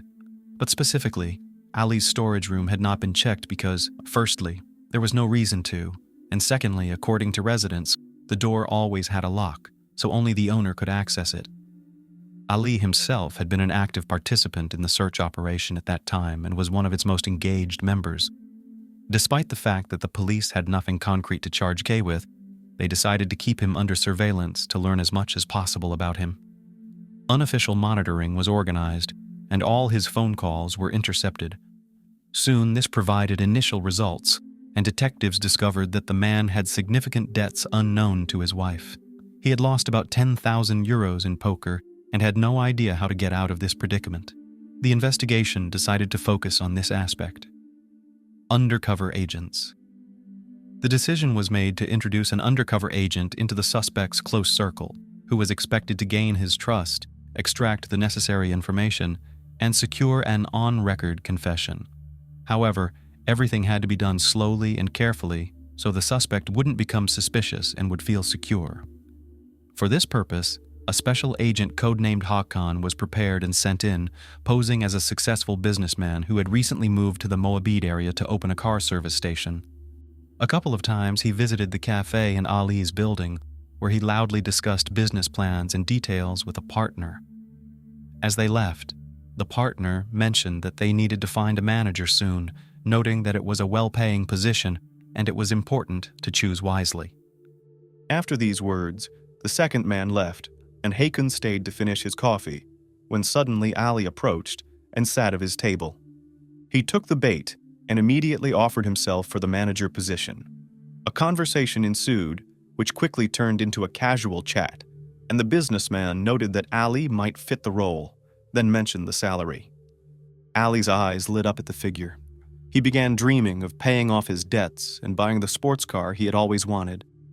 The men exchanged phone numbers, and from that day on, they began to communicate regularly, and their relationship quickly grew into a friendship. Hakan even started taking Ali on business trips to other cities, aiming to get closer to him and gain his trust. But this friendship had the opposite effect, as the suspect strived to appear as the best version of himself to his prospective employer. He boasted of his achievements, even the most minor ones, and preferred to keep silent about any wrongful acts. Several months later, realizing that the case was not progressing, the investigation decided to introduce another agent, this time a woman, who would play Hakan's girlfriend. This introduced Susan into the story, whose goal was to befriend Ali's wife, Malek, and try to uncover any secrets the husband might be keeping. It only took a few meetings for them to get along, after which all four started socializing as families. Malek was a sociable woman, but regarded her husband as nearly a saint. For years she had turned a blind eye to his infidelities, did not believe the schoolgirl who accused him of violence, and was convinced that her husband was a very good person. just unlucky with jobs. But now everything would change. Soon, Susan realized that Allie's wife wasn't just covering for him. She truly believed that he was simply incapable of harming anyone. The agents even decided to use a trick by spreading a rumor that there was progress in the Kruger case and an unnamed source had indicated where to find her body. Hakan left a newspaper with this article in his car, which Ali had started borrowing occasionally. Several cameras and recording devices were also installed in this car. When the suspect and his wife got into the car, she soon noticed the newspaper left behind, quickly skimmed the article, showed a bit of surprise that the case was still being investigated, and then indifferently put the paper aside. It became clear that Malek knew nothing about this. Otherwise, she would have inadvertently revealed herself. Good cop, bad cop. 6 months later, the investigation finally concluded that their plan had failed. The Kay family had become friends with the agents, even trusting them to look after their children, but no confessions were forthcoming. Ali strived to appear honest and upright, and his wife was simply unaware of the crime her husband had committed. Moreover, maintaining their cover was becoming increasingly expensive. They even had to lease a space for the supposed auto repair shop and signed a sham employment contract with the man to avoid raising his suspicions. The investigation then took a desperate last step by introducing another agent who would play a villainous role. According to the backstory, his name was Kaur. He was Hakan's cousin, had a criminal record, and was running some underground business. It was hoped that Ali, meeting a kindred spirit, would open up and confess his sins. The men quickly bonded over their shared interests. Kaur treated his new friend to drinks, and together they visited various clubs and houses of ill repute. The new friend confessed that he made money through not entirely legal means, and thus wanted to spend it indulgently, with Ali willingly helping him in this. Simultaneously, Kaur constantly complained about his girlfriend, with whom he supposedly could not break up because she was blackmailing him and threatening to report his illegal business to the police.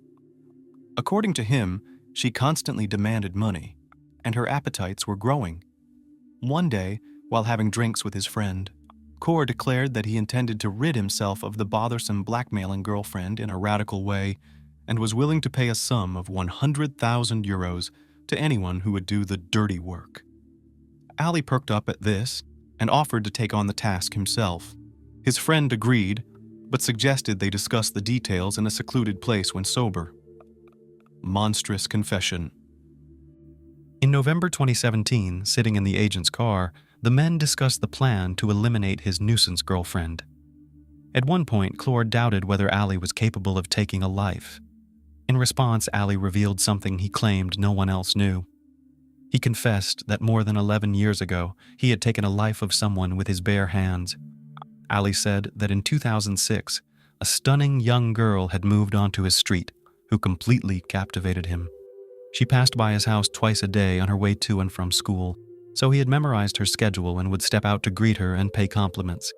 Despite her young age, he described her as hot, and he burned with desire for her.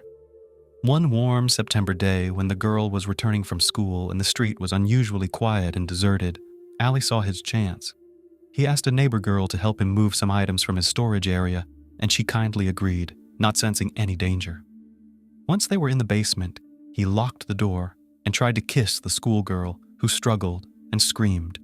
He then knocked her unconscious with a blow to the head and took advantage of her. After the incident, afraid she might report him to the police, he decided not to let her go. He grabbed her throat with his hands and squeezed as hard as he could. Ali described the process in detail, explaining how he felt the crunch and sensed the pulse in her neck fade away. The girl's body lay in the basement for several days, so if the search team had looked into his storage area, they would have immediately uncovered the perpetrator. But no one suspected anything, and once the commotion had died down, he wrapped the body in an old rug and disposed of it in a garbage bin, which went directly to the landfill. Ali's confessions were recorded on a camera installed in Kaur's car, and by the evening of that same day, he was taken into custody. Unfortunately, the girl's remains were never found, as the waste of a landfill was regularly incinerated, and her body was essentially cremated. The trial and verdict. The hearings in this case lasted another 2.5 years before a final verdict was delivered to the criminal. He adamantly denied any wrongdoing, claiming that he had fabricated the entire story to gain Cora's trust. But in reality, he planned to rescue his girlfriend by turning in his friend to the police as soon as he received the money. No other evidence was found besides the criminal's own confession. However, his detailed and vivid account was enough to convince the jury of this man's guilt. In March 2020, nearly 14 years after Georgina's disappearance, Ali K. was sentenced to life imprisonment with no possibility of ever being released. His wife, Melek, never believed in her husband's guilt, convinced that he had implicated himself while pursuing a noble cause. The streets were dark and mostly empty. A young woman hurried out the door of her house, leashed her dog, and quickly got behind the wheel of the parked car. The car sped up and disappeared into the city's darkness. For the young runaway, it was the happiest night she had waited for 4 long years. Today, we will visit Lawrence, Kansas, and learn all about the life of this young woman and understand what made that particular night the happiest one for her. So if you're interested in finding out more about what happened, let's start from the beginning and share everything we know. Lawrence is a small town with a population of less than 100,000 people, ranked among the top 10 college towns. It's a wonderful place to live with minimal criminal activity. However, this incident completely disrupted the town's peace. On January 15, 2014, a young man contacted the local police department to report a disturbing, suspicious noise at his neighbor's house. Officers were dispatched to the address provided. However, no one answered the door, and the house was empty. They surveyed the surrounding area, and through the glass door in the backyard, they spotted a silhouette resembling a person lying down. Once inside, the police confirmed that it wasn't a mistake. The silhouette indeed turned out to be a person. On the living room floor, they were faced with a horrifying scene. A middle-aged man lay in a pool of dried blood. His hands were bound, and his throat had been cut so deeply that he was nearly decapitated. What was just a routine check turned into a criminal investigation, the motives of which needed to be determined. The identity of the deceased was quickly established. He was 52-year-old local entrepreneur and owner of a chain of pizza restaurants, Harold Sasso. He was born on September 11, 1961 in Florida and was the 10th child out of 12 in his family. His relatives described him as a responsible and organized person who was always a leader in everything. Harold worked hard from the age of 14, dreaming of becoming a successful entrepreneur and owning his own business. After studying for about 2 years in college in Oklahoma, Harold worked as an administrator in a chain of pizza restaurants in Texas, where he learned management and was able to save money to achieve his goals. In the 1990s, the Sasso family moved to Kansas. Here, the enterprising Harold opened his own pizzeria.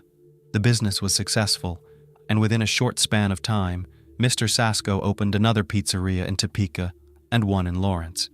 But who could have done this to the respectable man, or could Harold have had a dark side to his personality that warranted what happened to him? Investigators quickly established that Harold Sasso had been living with 19-year-old Sarah McLynn for the last few years. However, she was not found at home and could have been the second victim of a brutal attack by a mysterious criminal. Sarah could have been the last person to see Harold alive, but where did the girl disappear to? In order to find the missing Sarah and uncover the mystery of the relationship between an adult man and a young woman, investigators had to piece together information about the complicated and secretive relationships that had been kept under wraps in the deceased Harold Sasso's home. Sarah Gonzalez McLynn was born in 1994 in Topeka, Kansas. She was a normal child, energetic, cheerful, sweet, and smiling. The girl was interested in everything new and fearlessly tried new hobbies. In her teenage years, she faced harassment from a neighbor, and her mental state was shaken. Sarah was very scared by the harsh behavior of the adult man. She felt helpless. During this time, disputes between her parents became more frequent, which aggravated the situation at home and had a detrimental effect on the girl's state. She had to grow up early to try to understand adult difficulties, but the immature psyche of a teenager did not yield the desired result. and Sarah began to drown her problems in alcohol. But the addiction to drinking did not bring relief, and Sarah, having a nervous breakdown, wanted to end her own life. After the attempt, she was hospitalized, where she underwent treatment in a psychiatric clinic for some time. Sarah dreamed of leaving her parents' home, where she was suffocated by the toxic atmosphere with parents who could not divide their property during the divorce. She started saving money to rent a room and move out. During a period of despair, Sarah met an adult man who calmed her and boosted her confidence. That was Harold. He ran a mentorship program for youth, where he met Sarah, who got a job at one of his restaurants. By the age of 16, she was already taking orders at the pizzeria counter and diligently saving money for her dream. During this time, Sarah was quite happy. She left the hated home for a place where she felt needed. She made friends and established a relationship with Harold. In turn, he became a second father to her, providing the love and attention she sorely lacked. One day, in a confidential conversation, Sarah honestly told him about her problems, and they moved in. Harold offered Sarah to move in with him temporarily until she found separate accommodation. Sarah's mother was against it, but the girl was adamant. After enrolling in college, Sarah moved in with her mentor. It was a forced measure, which Sarah believed should not last long. Harold paid for her education. They established a friendly relationship and grew close as father and daughter. And for a long time, that was indeed the case. Interviews with neighbors and witnesses showed that Harold was a pillar of support for Sarah after the difficulties she had experienced in her family. She found refuge with an adult friend. Harold was both a mentor and a friend to her, despite their significant age difference. After Harold Sasso's demise, the police needed to find Sarah McLynn as quickly as possible, as she could be in danger. Blood tests showed that all the blood belonged to the deceased, indicating that Sarah was alive and could indeed have been abducted. During the search, it was discovered that Sarah's biological father had reported her missing much earlier than the news of Harold's demise became known, but the police had been inactive, assuming teenage maximalism and her frequent departures from home. Detectives believed that the young woman might also have been a victim of an attack. Her search continued. However, the investigation considered various theories of the attack and crime. One of them was robbery. During the house inspection, it was found that some valuables and items had been stolen. Closets were partially emptied. Money and weapons owned by Harold were also stolen. There was disorder everywhere. Most of the items had been thrown out of the closets. After compiling lists of the stolen items, it became clear that only Sarah's belongings were missing. Her tablet, phone, and car were found on the parking lot at the house. For the investigators, this confirmed that the young woman had been abducted. Mr. Sasso's dog, Oliver, also disappeared without a trace, but why would the abductor take the dog? The disappearance of the dog puzzled the investigators, and they noted that Harold's car was also missing from the parking lot. The license plate was checked in the database, and the police began actively searching for the car. By tracking all the recordings from the city's surveillance cameras where the car could have been spotted, they managed to determine the direction of the suspected criminal, but the blurred frames did not allow them to identify him. Information about the stolen car with the possible criminal was distributed to nearby posts along the possible routes, but no clarifying information was received. While waiting for information about the car's movement, the investigators did not waste time. They actively questioned Sarah's friends and acquaintances, hoping to get more information about the unusual cohabitation of the young woman and the mature man. At that time, Harold Sasso had been married 3 times, but was divorced and lived only with Sarah. The fact that a 19-year-old woman was living with a 52-year-old man as friends was peculiar. But no other information about Sarah and Harold's relationship could be obtained. No one had ever seen them as a couple. Sarah had her own room in Harold's house. Could it be that this mature, well-to-do man really became a second father and mentor to the young, lost girl? It really seemed to be the case. Harold Sasso was viewed as a kind and sensitive person and a benefactor. His colleagues also confirmed no closeness between the boss and the employee. The investigation was at a standstill. After a critical 48 hours, Sarah McLynn had still not been found. Investigators were puzzled, but continued their search for the young woman. 3 days into the search efforts, an unexpected phone call to Sarah's parents' home turned the detectives' theory upside down. The awaited call was brief. The caller waited for an answer and then hung up silently. The police, anticipating a call from the suspected abductor, managed to trace it quickly. The caller's location was identified as a 24-hour store at a gas station in Bishop, Texas. Immediately heading to the location and reviewing surveillance footage, the police were shocked to recognize a female figure very similar to Sarah. The woman freely entered the store, made purchases, made the call, then left in Harold's car. Could it be possible that Sarah, whom the police were searching for as a victim of abduction, was actually the criminal and had fled, taking her beloved dog with her? On January 25, 2014, rangers in Everglades National Park in Dade County, Florida, found Sarah McLynn sleeping in the parked car with Oliver, Mr. Sasko's dog. Upon searching the car, several knives, an axe, and Harold's pistol were found. On February 1, 2014, after she waived her extradition hearing in Florida, Sarah was transported back to Kansas, where officers placed her in the Douglas County Jail. The car was seized and sent for inspection.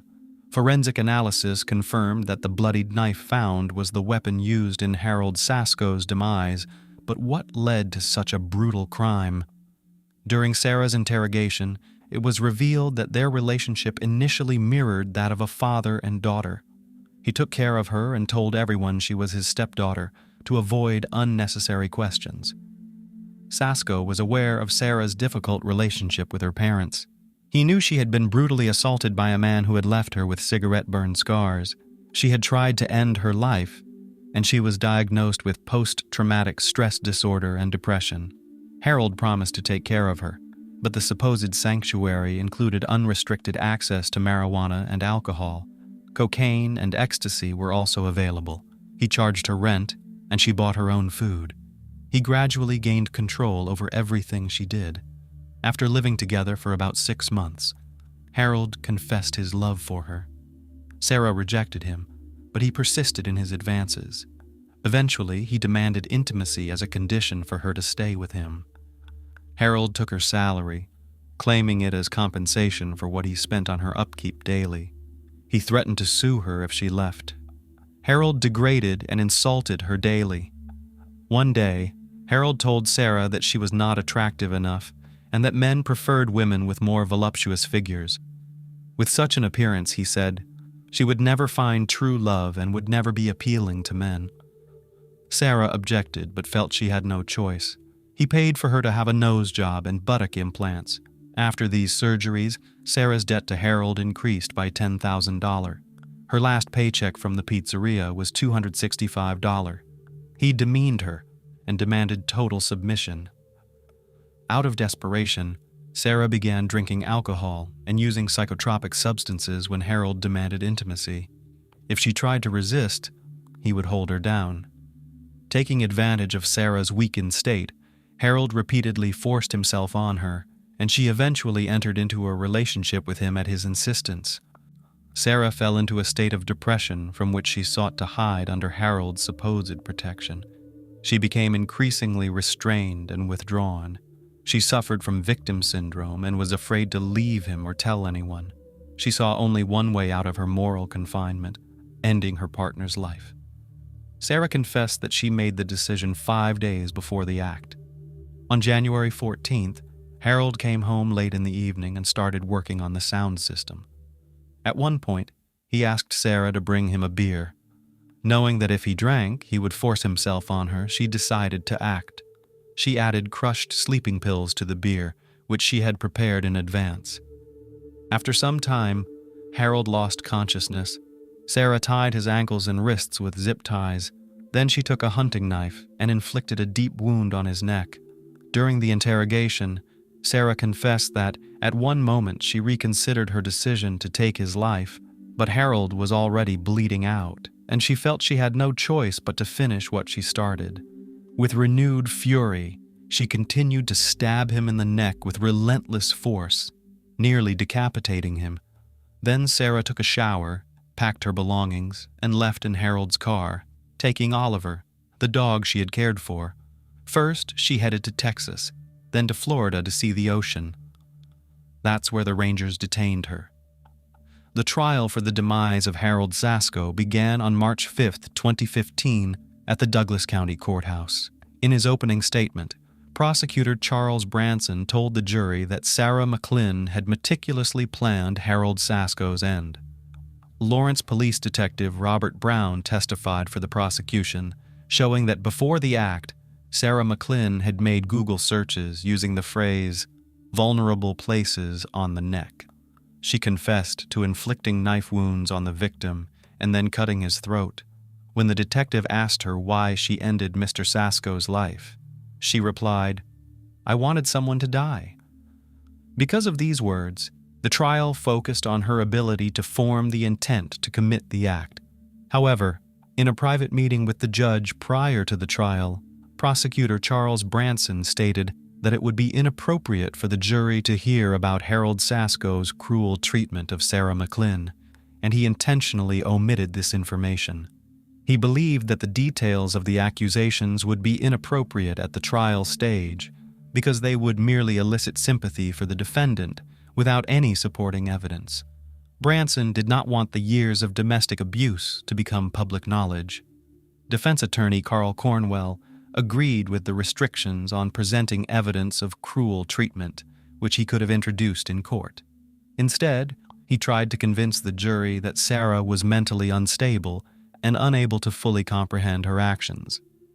Carl Cornwell argued that Douglas County Judge Paula Martin should send the accused, Sarah McLynn, to a state hospital rather than prison, and if a prison sentence was to be decided, sentence her to 25 years due to her mental illness. However, prosecutor David Melton criticized the defense's portrayal of Sarah as a victim. He added that a psychological evaluation at Larned State Hospital, an impartial entity, showed that McLynn did not meet the criteria for dissociative identity disorder.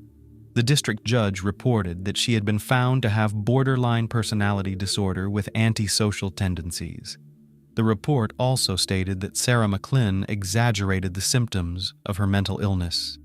In his courtroom address, the prosecutor added that the crime was not committed by a little sweet girl, but by a methodical and far-sighted criminal who had planned it in advance and intentionally left her mobile phone behind to avoid being tracked.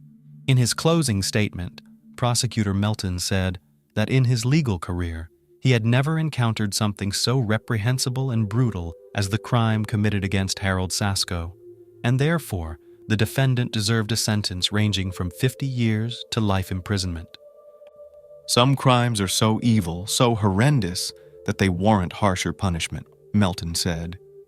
He argued that Sarah could have chosen a different method, such as suffocation, overdose, or poisoning Sasso. But the fact that McLynn forcefully penetrated Sasso's carotid artery with a long knife spoke to the horror of the act. Addressing the court, the prosecutor repeatedly emphasized that she chose a knife because she wanted to prolong the experience of the act and likely enjoyed it greatly. After considering the arguments, psychological assessments, requests from relatives, and letters to the court, Martin ultimately decided that there is no evidence to support commitment to a psychiatric facility instead of prison, and that the act was committed in a disgusting, barbaric, and brutal manner. Douglas County Judge Paula Martin sentenced Sarah Gonzalez McLynn to 50 years in prison. She must serve at least 50 years before becoming eligible for parole, at which time she will be nearly 70 years old.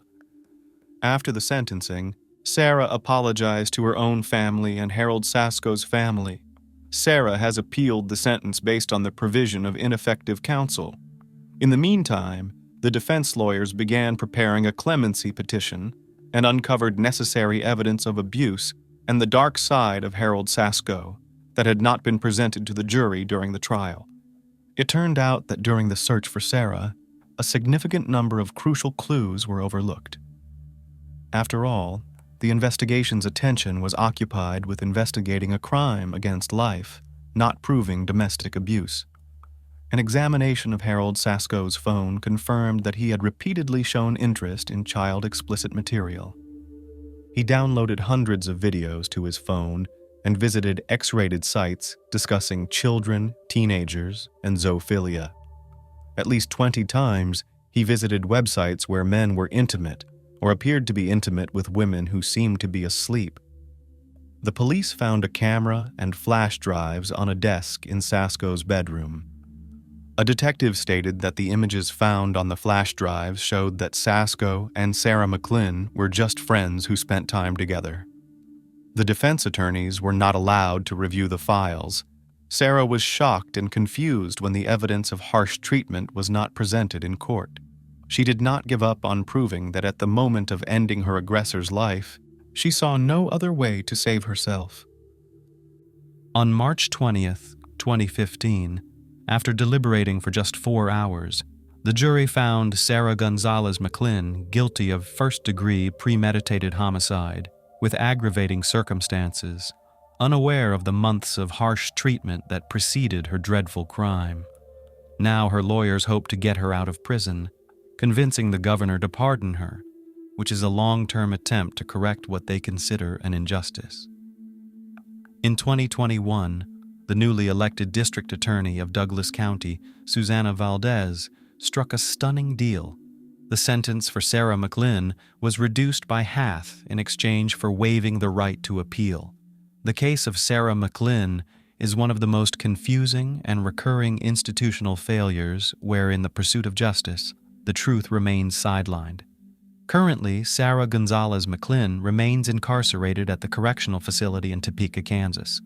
The earliest she can be released is in 2039, but strangely enough, prison gave Sarah a chance to heal. In her only interview, she admitted that being locked up was the biggest relief for her. She found time to reflect on what had happened. She wrote letters to God, trying to cope with her shame. In prison, she trains Labrador and Golden Retrievers for service in an organization based in Washington, Kansas. Sarah says that the dogs have healed her more than she could have ever imagined.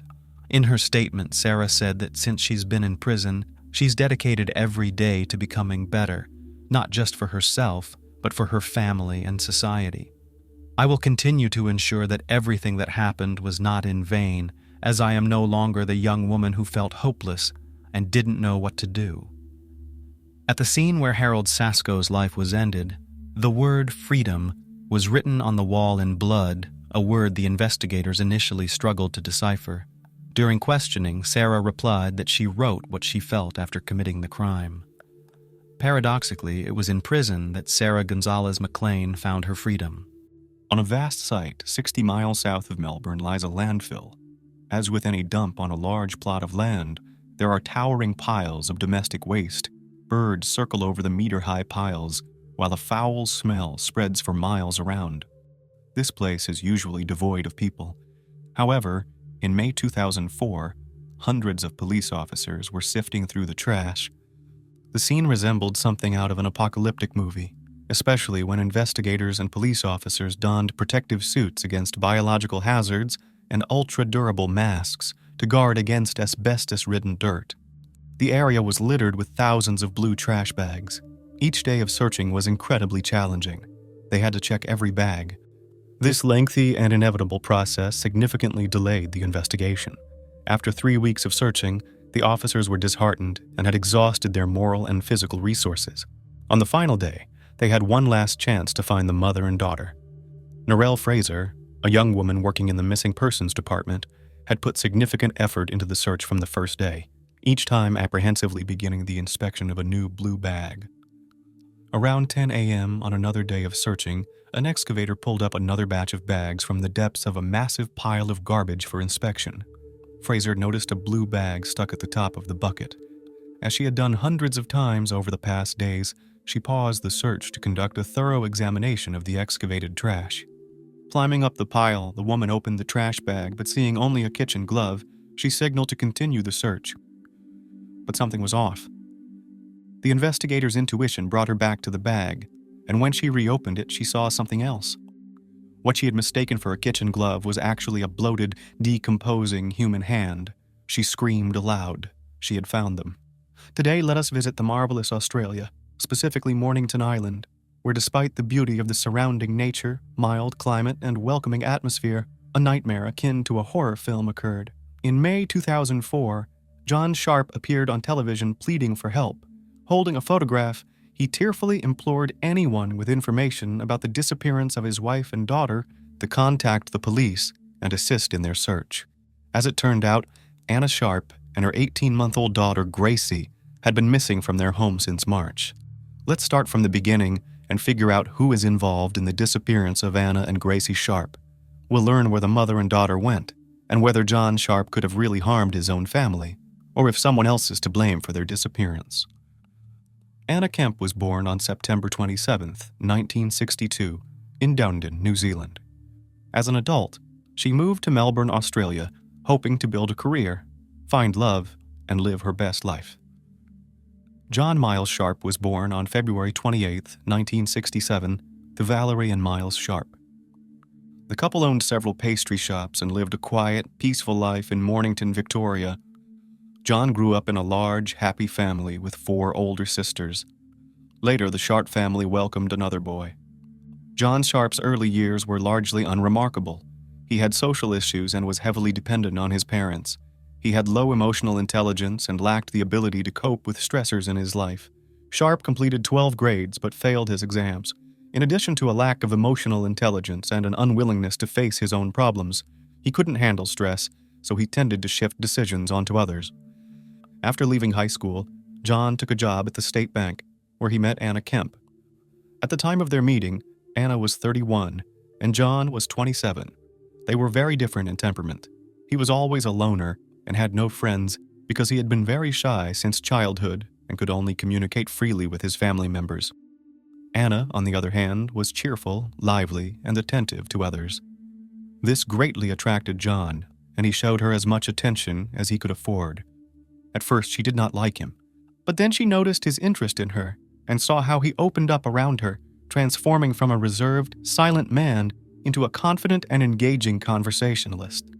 Anna took notice, and the young couple began dating. In October 1994, they married. The ceremony was modest and took place in a close family circle. Anna's close relatives from New Zealand also attended the wedding, but they did not share her choice, thinking that Anna was too good for him. Decorum prevented them from voicing their opinion out loud, so the parents remained silent and supported their daughter's choice. However, during the honeymoon, Anna herself began to doubt the correctness of her choice. In a phone conversation with her mother Lila, she complained that she had rushed into it and that there was no real strong love between her and John. But being a devout Catholic, she accepted her choice and decided to try to establish good family relations with her husband and become a full family. They lived together for 7 long years in various places around the Mornington coast and appeared to be a perfectly happy family. But in reality, they lived their lives separately. By the end of 2001, Anna and John learned they were expecting a child. Anna was happy as she had long dreamed of having a child, but John was opposed, as they had agreed before marriage that they would not have children. Anna disregarded John's opinion and kept the pregnancy. Thus, in August 2002, baby Gracie Louise Sharp was born. The little girl had a difficult start to life as she was born with hip dysplasia. This is a congenital malformation of the joint that is corrected by wearing a special brace for a long time. The principle of such a brace involves bending the child's legs at the knee and hip joint and holding them in such a position. Wearing the brace around the clock creates certain discomfort for sleep and full life. Such inconveniences for the little newborn girl were very difficult during the first few months of life. It was expected that this condition would not create long-term problems for Gracie, but in infancy, she felt very uncomfortable and experienced significant distress while wearing the brace. But Anna cared for her daughter with complete dedication, hoping to remove the brace as soon as possible. The girl was very weak, ate poorly, slept little, required constant attention and care. Anna's time was entirely occupied with caring for her daughter. John was dissatisfied that his wife, Anna, devoted all her time to their daughter Gracie, and their marital relationship grew increasingly tense. However, Anna was unconcerned with John's feelings, as she was fully occupied with their daughter. Even after the removal of Gracie's brace, her sleep issues worsened, prompting Anna to seek professional help. The ordeal was exhausting for her. Anna quit her job to dedicate all her time to Gracie. The Sharp family was financially well off and wanted for nothing. In previous years, John had started a company in property staging and flipping, which allowed them to build a substantial financial cushion.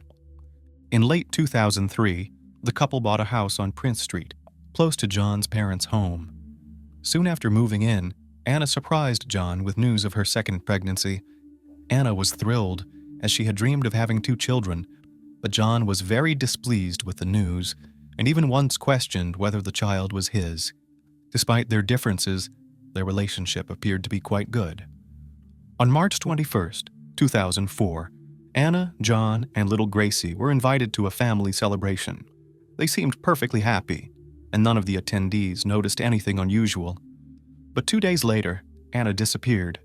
John behaved oddly. Perhaps each person grieves in their own way, but he did not report her missing to the police, nor did he look for her among friends and relatives, as if he knew where his wife was. And so it turned out. Sometime later, John confidently told Anna's mother in a phone conversation that she had run off with another man. He explained that he didn't know where she was or with whom. He also mentioned that Anna had taken her mobile phone with her. However, little Gracie stayed with John. This was most strange to Anna's relatives. They couldn't believe it, knowing that Gracie was neither needed nor of interest to John, and Anna would never have done such a thing. Anna's relatives never believed the story John told them. They knew Anna well enough to believe that she would never leave her Gracie, who still required constant care. On March 28th, John called her parents again and reported that Anna had come home by taxi and taken Gracie.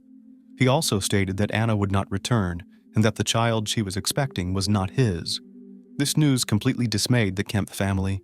What John told them about Anna was not true to their daughter, but Anna's mother was adamant that her daughter would not leave the house, especially 20 weeks into her pregnancy.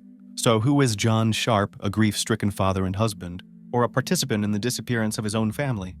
Over time, Anna's family received a letter via social media, stating that she had moved to another city to start a new life with a new lover, and asked not to be disturbed until she was fully settled.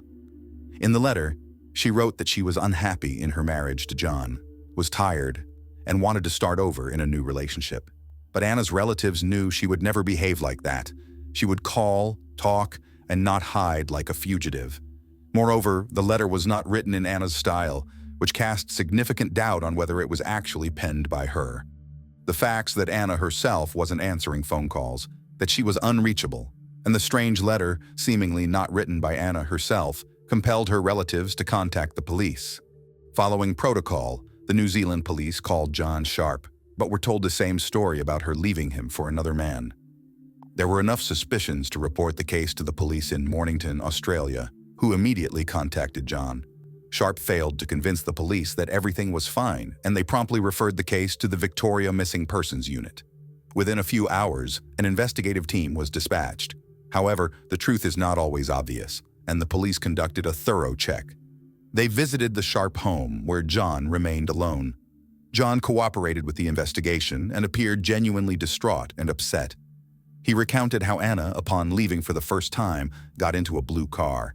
He reported that Anna and Gracie had moved to Chelsea. They took all their belongings and are likely now happily living their new life without him. After John's testimony, the police asked to inspect the house, and he agreed without hesitation. The first floor looked completely normal. The inspection of the second floor somewhat surprised the investigators. The main bedroom lacked a mattress, and the children's room was missing a crib. John explained that he had sold the mattress, and Anna had taken the crib to their new home. The police then checked Anna's phone. The last calls were to an insurance company and one from an unknown number. In the first case, she wanted to add a new family member to the insurance. The unknown number turned out to be from a regular TV repairman. It turned out Anna had arranged for him to come and repair the television in their living room on March 24th, which had been broken for a long time. The police located this repairman, and he said that when he arrived for the job, John answered the door and told him that his services were not needed as the television was already working. The police also checked social networks, but Anna did not use them. Despite their efforts, the investigators found no evidence that Anna Sharp had another man in her life. John reported that Anna had come home for Gracie by taxi, but no taxi company confirmed this trip. A significant lead in the search for Anna Sharp was a bouquet of flowers she sent on her mother's birthday with a signed card. However, the words in the card did not seem like wishes from Anna, again causing her family to doubt that everything was all right with her. Bank statement details showed that the bouquet was indeed paid for with Anna Sharp's card.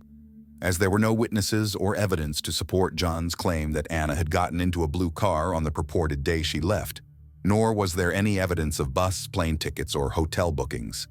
Anna's friends had absolutely no information that could confirm the story that she had run off with another man. So, what happened to Anna Sharp and her young daughter? On June 10th, John Sharp was questioned by the police again, but he stuck to his story. After the questioning, John Sharp was released.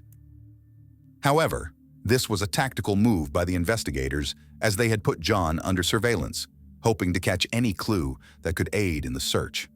John Sharp was a loner who hardly made any calls and didn't entertain guests, so the investigators had undercover police follow him. During this period, John gave a memorable TV interview in which he tearfully pleaded with Anna to contact him, holding a photograph of Gracie and crying insincerely. The surveillance team continued to tail him and one day caught him in a suspicious act. After the interview, he drove to Chelsea Beach. He walked cautiously, frequently looking over his shoulder to ensure no one was watching or following him. He approached a specific bush on the shore and pulled out a white plastic bag.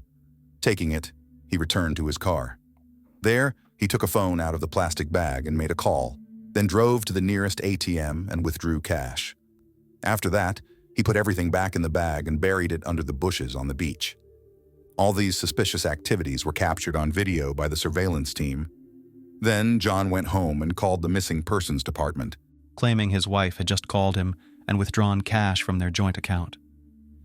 After obtaining video evidence of Sharp disposing of incriminating evidence in a trash bin and retrieving a credit card hidden in the plastic bag, he was arrested. During initial interrogations as a suspect, John continued to repeat his story. However, he could not explain why he buried Anna's phone and her bank card. John fell silent.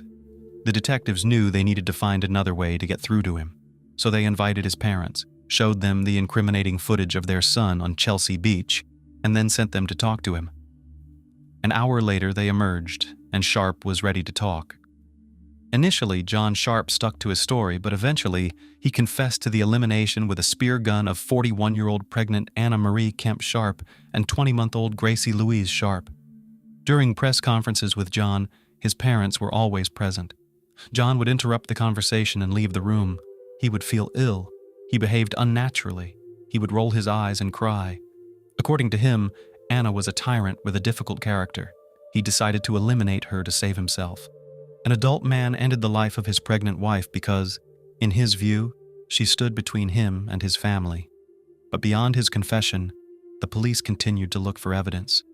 During further searches of the house with detection dogs in the bedroom and little Gracie's room, traces of blood were found. In the trash, they found notes where John had written everything he planned to say during interrogations. A torn photo with the name Francis was also found. Anna had hoped to name their expected son Francis. In subsequent interrogations, John Sharp detailed how he had planned the end of his pregnant wife and then his young daughter. On the evening of March 23rd, the couple argued, after which Anna went to bed, but John did not. He wallowed in self-pity, believing his marriage was unhappy. It was then he decided to retrieve his spear gun from the garage. The circumstances of buying the spear gun were quite suspicious, as John Sharp had never shown any interest in spearfishing or any sport requiring such equipment. Nevertheless, he bought 2 spears for the gun using cash, leaving no trace that could prove the purchase of the weapon. While his wife slept, he loaded the gun and returned to their bedroom. John positioned the gun just inches from her left temple and fired into her skull. The shot did not instantly end Anna's life, so Sharp took the second spear and fired again. He then covered his now deceased wife with towels to avoid looking at her face, went downstairs, and slept on the couch. The next day, John Sharp woke up and went about his day as usual. He dropped his daughter Gracie off at daycare, came home, and a TV repairman visited while Anna's body still lay in the bed upstairs. After the repairman left, John tried to remove the spears stuck in his pregnant wife's head. It was a difficult task, so Sharp decided to unscrew the shafts and leave the spear tips inside Anna's skull. Then, he dug a shallow grave in the backyard and buried her, throwing her into a dirty pit. He then casually went to pick up his daughter from daycare as if nothing had happened. The deception began. John Sharp made up an elaborate story about his wife leaving him for another man and told it to his mother-in-law in New Zealand. On March 27, 2004, John put his daughter Gracie to bed. He drank several glasses of whiskey and Coke. While intoxicated, he went to the garage and loaded his shotgun with a spear he had just purchased and buried the other 2 spear tips in the backyard with his wife. He then walked over to Gracie's crib and aimed the weapon at her head. Either Sharp closed his eyes or the alcohol prevented him from aiming, but the first shot penetrated Gracie's skull but did not cut off her life. She screamed in agony as the spear slammed into her head.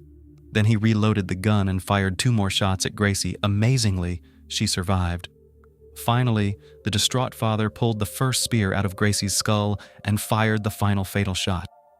John Sharp later admitted that the moment he ended his wife's life, he knew he had to do the same to his daughter. He even took Gracie with him to the sporting goods store to buy new spears for the shotgun. The next day, Sharp covered his daughter's face with a towel because he couldn't bear to look at her dead face and removed the spears from Gracie's head. He then wrapped her in garbage bags, secured her body with duct tape, and threw his daughter into a landfill along with her toys and the weapons he used to end her life. Then, John exhumed Anna's body and dismembered it with a chainsaw. He wrapped the body parts in trash bags and secured them with tape. He then placed them in the trunk of his car and drove to the landfill. The investigators had enough evidence for an arrest, but did they have enough to charge and convict him? There was still hope that further surveillance might lead them to the bodies. However, after several days of inactivity from John Sharp, the team decided to arrest him and bring him back to the Missing Persons Department. John Sharp's confession to the ends of his wife and daughter was just the beginning of the horror. The task of finding the bodies he dumped at the landfill like trash was daunting. Due to space constraints, bins from the Mornington city dump were transferred to another landfill.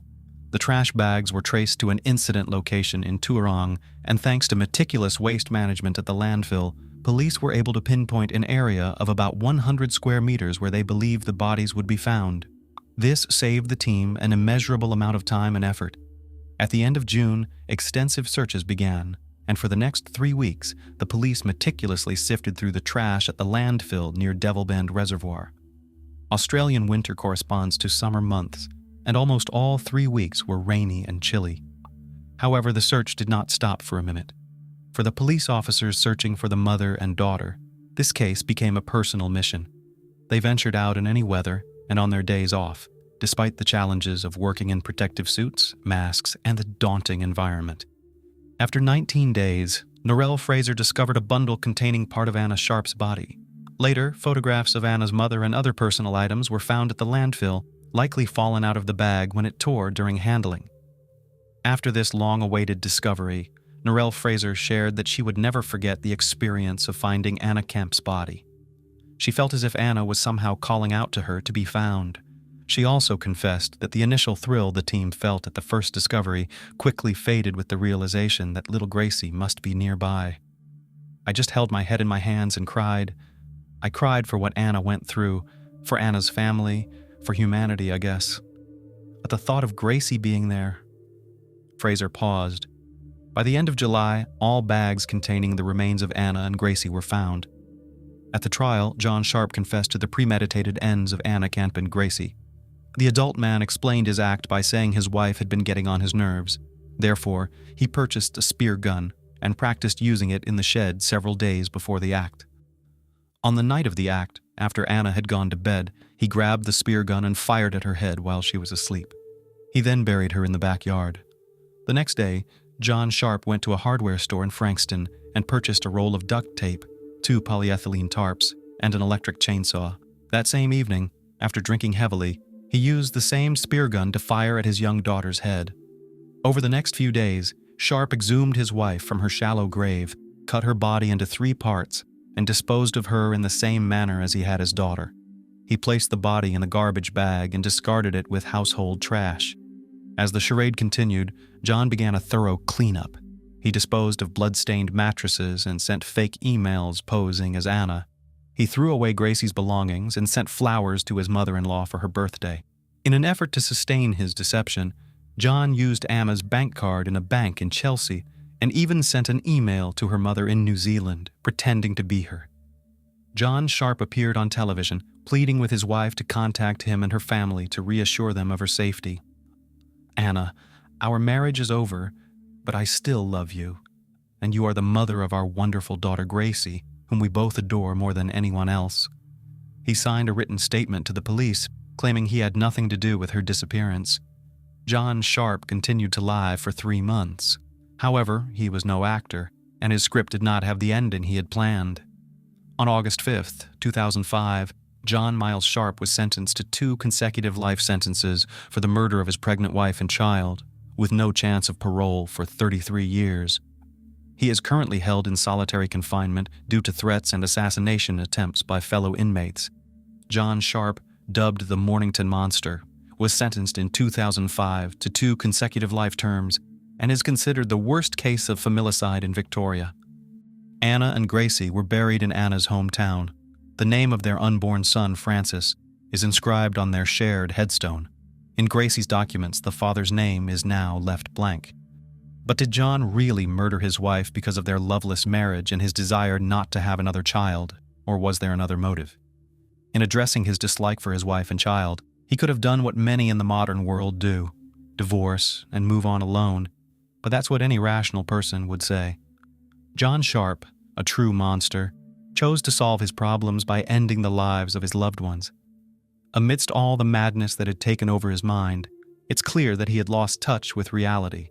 There's no other explanation.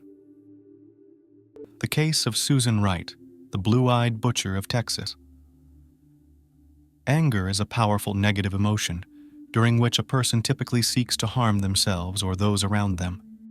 The English playwright John Dryden once said, "Beware the wrath of a patient man, for he will exact revenge when you have forgotten both the man and the very cause of the wrath." Long accumulating negative feelings, pain, and resentment will inevitably find an outlet, and a person who always forgave and gave one more chance to make things right can become the most ruthless judge and executioner. The case of Susan Wright in the early 2000s shocked everyone with its incredible cruelty, but the merciless perpetrator stood before the court and, it seemed, received deserved punishment. However, several years later it turned out that not everything in this story was so clear-cut, and a bloody conclusion was preceded by many years of patience, resignation, and silence. This family, at first glance, seemed ideal, but no one could imagine what was happening in their home behind closed doors. But let's try to understand from the beginning the case of the blue-eyed butcher to comprehend what pushed a fragile young woman, a mother of 2 children, to such a desperate and simply monstrous act.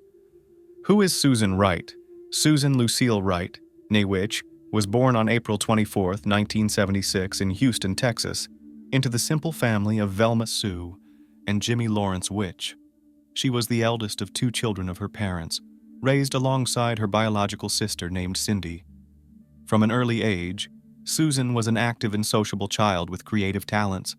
During her school years, she was seriously involved in dancing and aspired to become a choreographer in the future.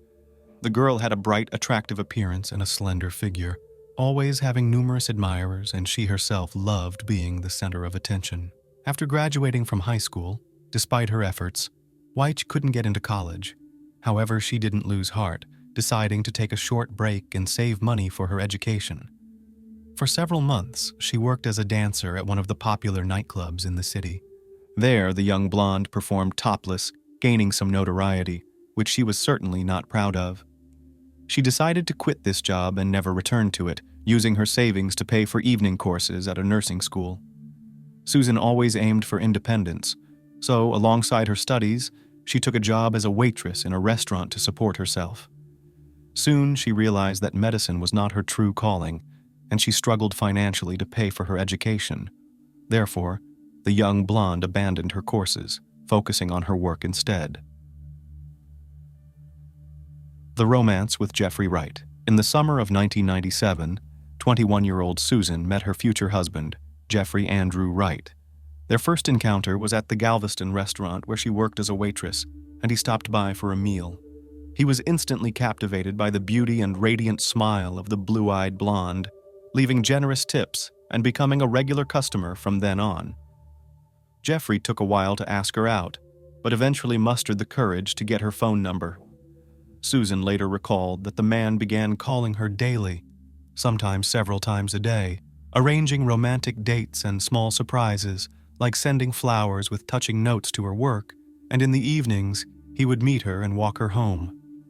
The man was 8 years her senior, but this minor age difference didn't particularly bother them. He was attentive, very sweet and caring, quickly winning over Susan. However, it soon emerged that Jeffrey had some issues with alcohol and the use of controlled substances. He claimed to have left drugs in the past and promised to give up alcohol completely. The naive young woman believed him. She was truly in love for the first time and felt they could overcome any challenges together. Soon, Susan discovered she was pregnant and hurried to share this happy news with her beloved.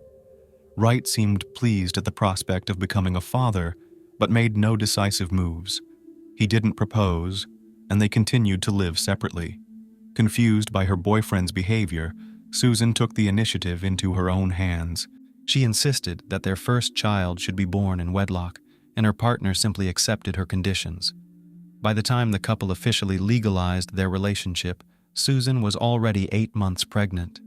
They didn't have a grand celebration with a white dress and a tiered cake, opting for a quiet wedding without guests or witnesses. Around this time, they purchased their own home in the quiet Harris County, Texas, moving in just a couple of weeks before the birth of their child. The perfect family. In December 1998, the Wrights welcomed their first child together, a son named Bradley.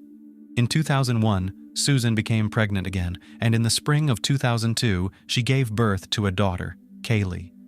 The couple also got a small dog named Buck, had their own comfortable family car, and seemingly lived a life that resembled the embodiment of the American dream.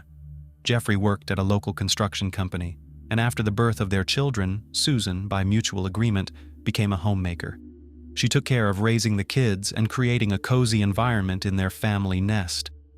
Neighbors, with whom Mrs. Wright maintained friendly relations, spoke of her as a kind, friendly, and sociable young woman, a caring mother, and a loving wife. The family indeed seemed perfect, but as it turned out, the reality was quite different. It was later revealed that her husband was extremely demanding in every aspect. Susan spent her days cleaning, doing laundry, and cooking. Jeffrey only ate fresh, home-cooked meals, and she couldn't prepare meals for 2 days at a time or reheat leftovers. The house had to be in perfect order and cleanliness, a mere impossibility with 2 small children. Jeffrey's clothes needed to be washed almost daily, as he wouldn't wear the same item twice. If any of these rules were broken, it led to insults, humiliation, and even physical abuse. Financially, Jeffrey turned out to be extremely stingy. The romantic, who once gifted flowers and presents, was gone, and he now only gave his wife $100 a week. This was meant to cover cooking, maintaining the house, and buying everything necessary for the children. Susan had to account for all expenses to her husband and provide receipts. Jeffrey did not quit drinking as he had promised earlier, but that was just the tip of the iceberg. He began using drugs again. He categorically denied his addiction, referring to his drug use as light doping to cope with work stress and stay in good shape. However, under the influence of these substances, he often became aggressive, capable of hitting his wife or even their young son. Whenever Susan pleaded with him to seek professional help and undergo rehabilitation to overcome his destructive habits, Jeffrey reacted with outbursts of anger. He saw no problem with his behavior, arguing that Susan married him knowing about his alcohol and drug use, and thus she should now accept and live with it.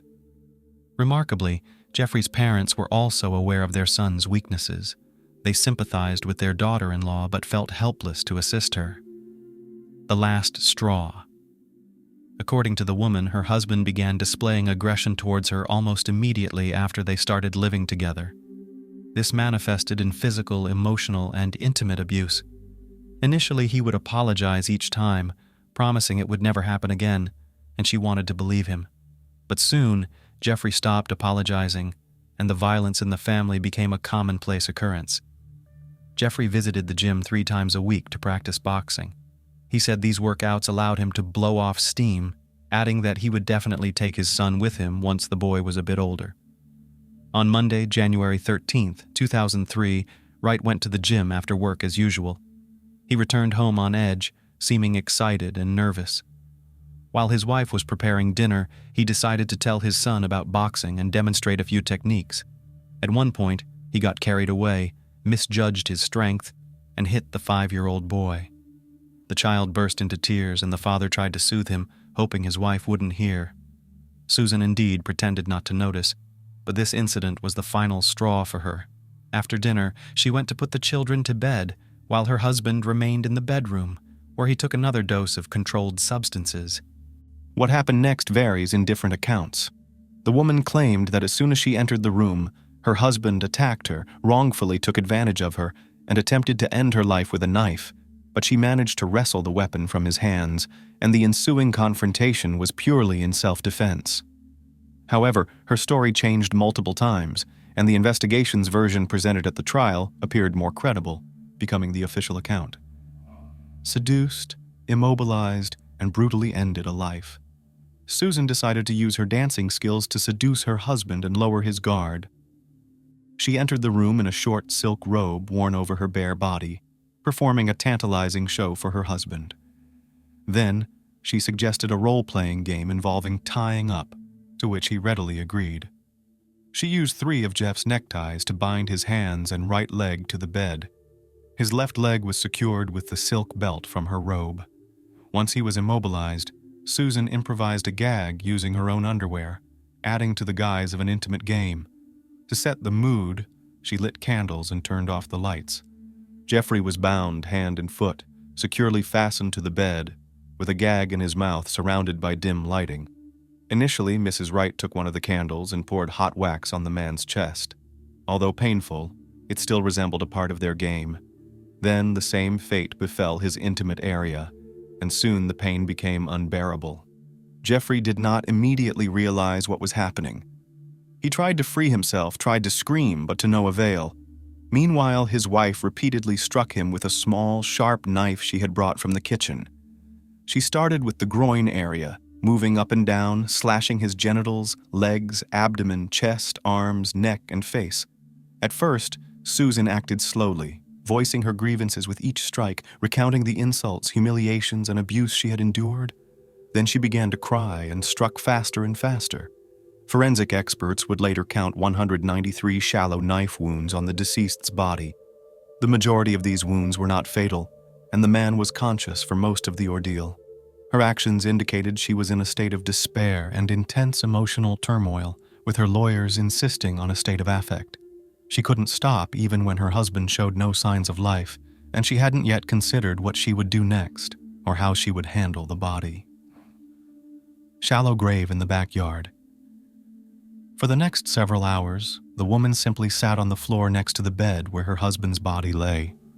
She then looked around and realized the bedroom was covered in blood, and she needed to act before dawn. Susan cautiously peered out the window, ensuring no neighbors had their lights on, and that it was quiet and deserted outside. Her gaze fell upon a shallow pit that Jeffrey had dug over the weekend to install a fountain in the backyard. A plan formed instantly. This pit was to become the grave for her despised spouse. To move the body from the bedroom to the yard, Susan used a common garden wheelbarrow. This aspect raised many questions for the investigators, as a petite, slender woman managed to single-handedly load and transport a man much taller and twice her weight out of the house. There were suspicions of an accomplice, but these speculations were never confirmed. This seemingly fantastic strength, appearing out of nowhere, gave the defense another argument to insist on a state of affect.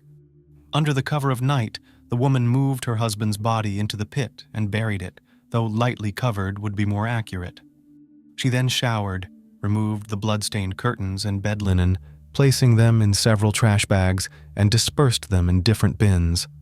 The bloodied mattress was simply flipped over to the other side, as she didn't know what else to do with it. The remaining time until dawn was spent scrubbing blood from the floor, walls, and carpet. The carpet presented a problem, as a large stain proved impossible to remove. Resourcefully, the lady doused it in bleach, hoping the chemicals would destroy any traces of the violent confrontation that had occurred in that room. Assaulted and fled? That morning, Susan called her husband's parents, who lived in Austin, Texas. Sobbing, she informed them that her husband, under the influence of alcohol and controlled substances, had assaulted her and their young son, then wreaked havoc in the house, spilling a bottle of bleach on the carpet, before declaring that he was fed up and leaving her. Jeffrey's parents were shocked. They knew their son was far from perfect and genuinely felt sorry for their daughter-in-law.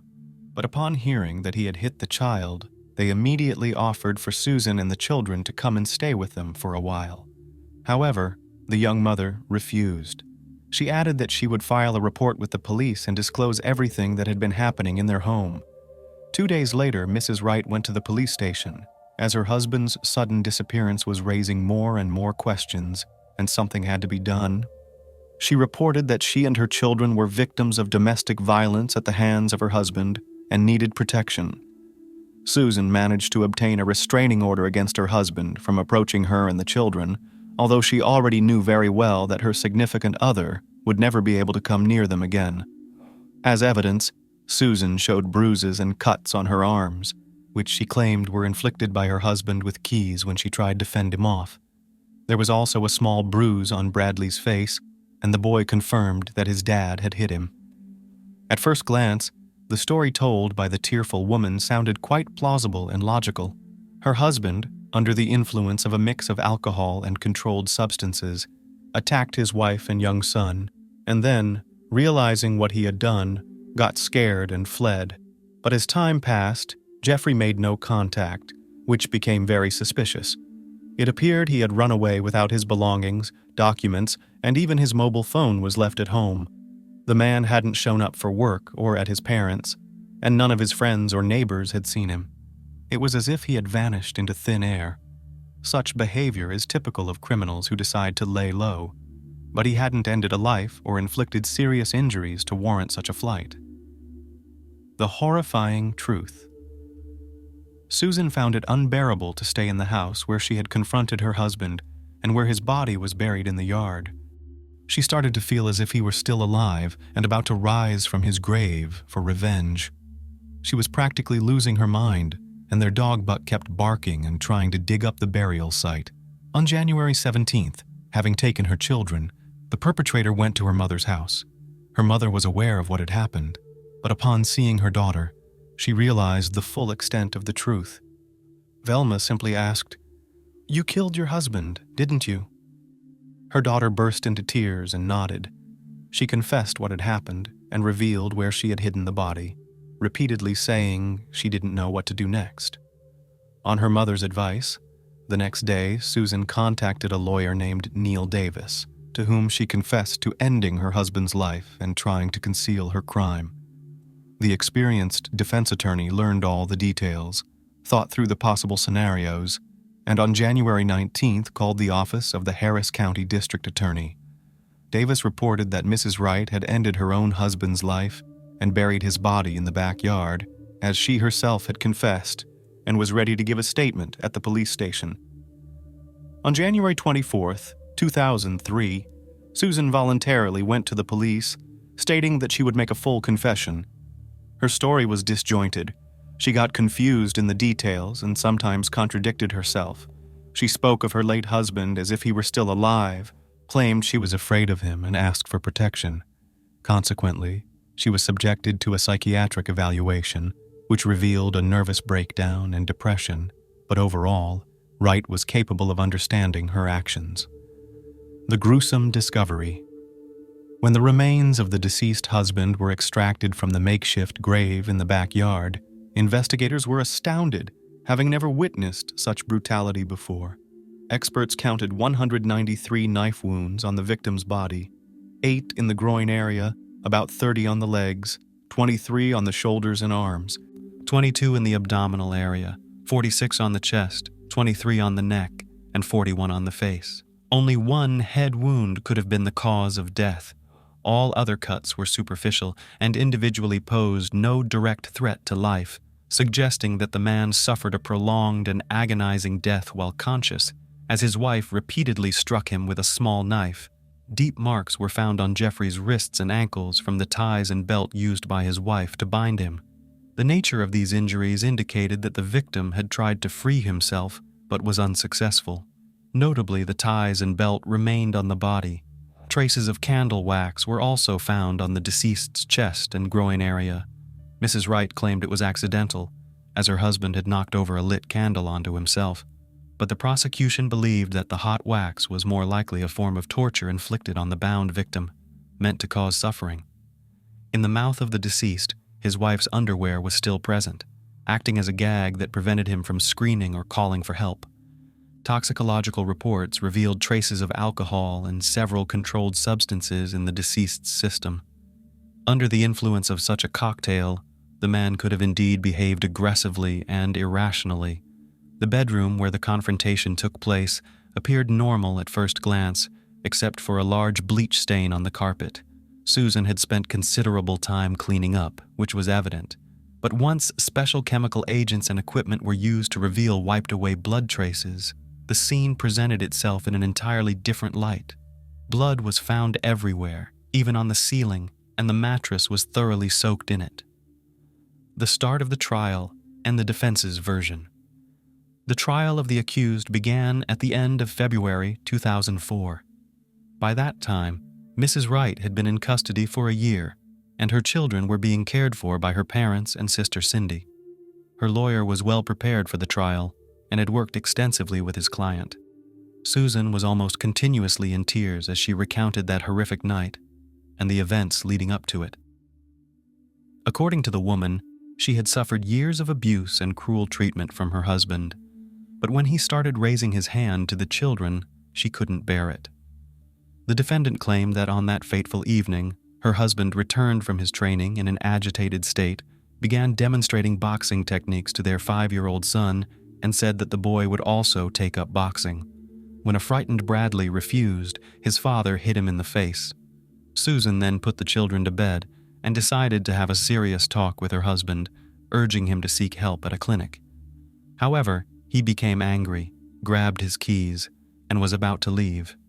She tried to stop him, which led to a struggle during which he sustained injuries to her palms and wrists. Then, as the defendant claimed, her husband struck her, causing her to fall and momentarily lose her bearings. When she came to, she saw Jeffrey holding a knife. The woman's testimony became highly inconsistent thereafter, and she couldn't explain how the weapon ended up in her hands. Her lawyer attributed this to a state of affect, arguing that it was why his client, having seized the knife, began to strike and didn't stop until she had inflicted multiple wounds all over her husband's body. Regarding the ties and belt, Susan claimed she attached them to the victim's limbs after the confrontation to secure him to the cart and transport him to the yard.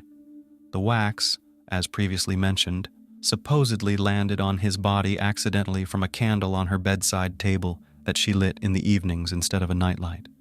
However, she couldn't explain at all why her underwear was found in the deceased's mouth. The prosecution's version and verdict. The prosecution's version and arguments were far more convincing and logical. Experts proved that the deep wounds and abrasions on the wrists and ankles were inflicted while the man was still alive, suggesting that the binding was part of an intimate game used by the defendant to lure the victim into a trap. Consequently, the presence of a gag in the man's mouth was also reasonably explained.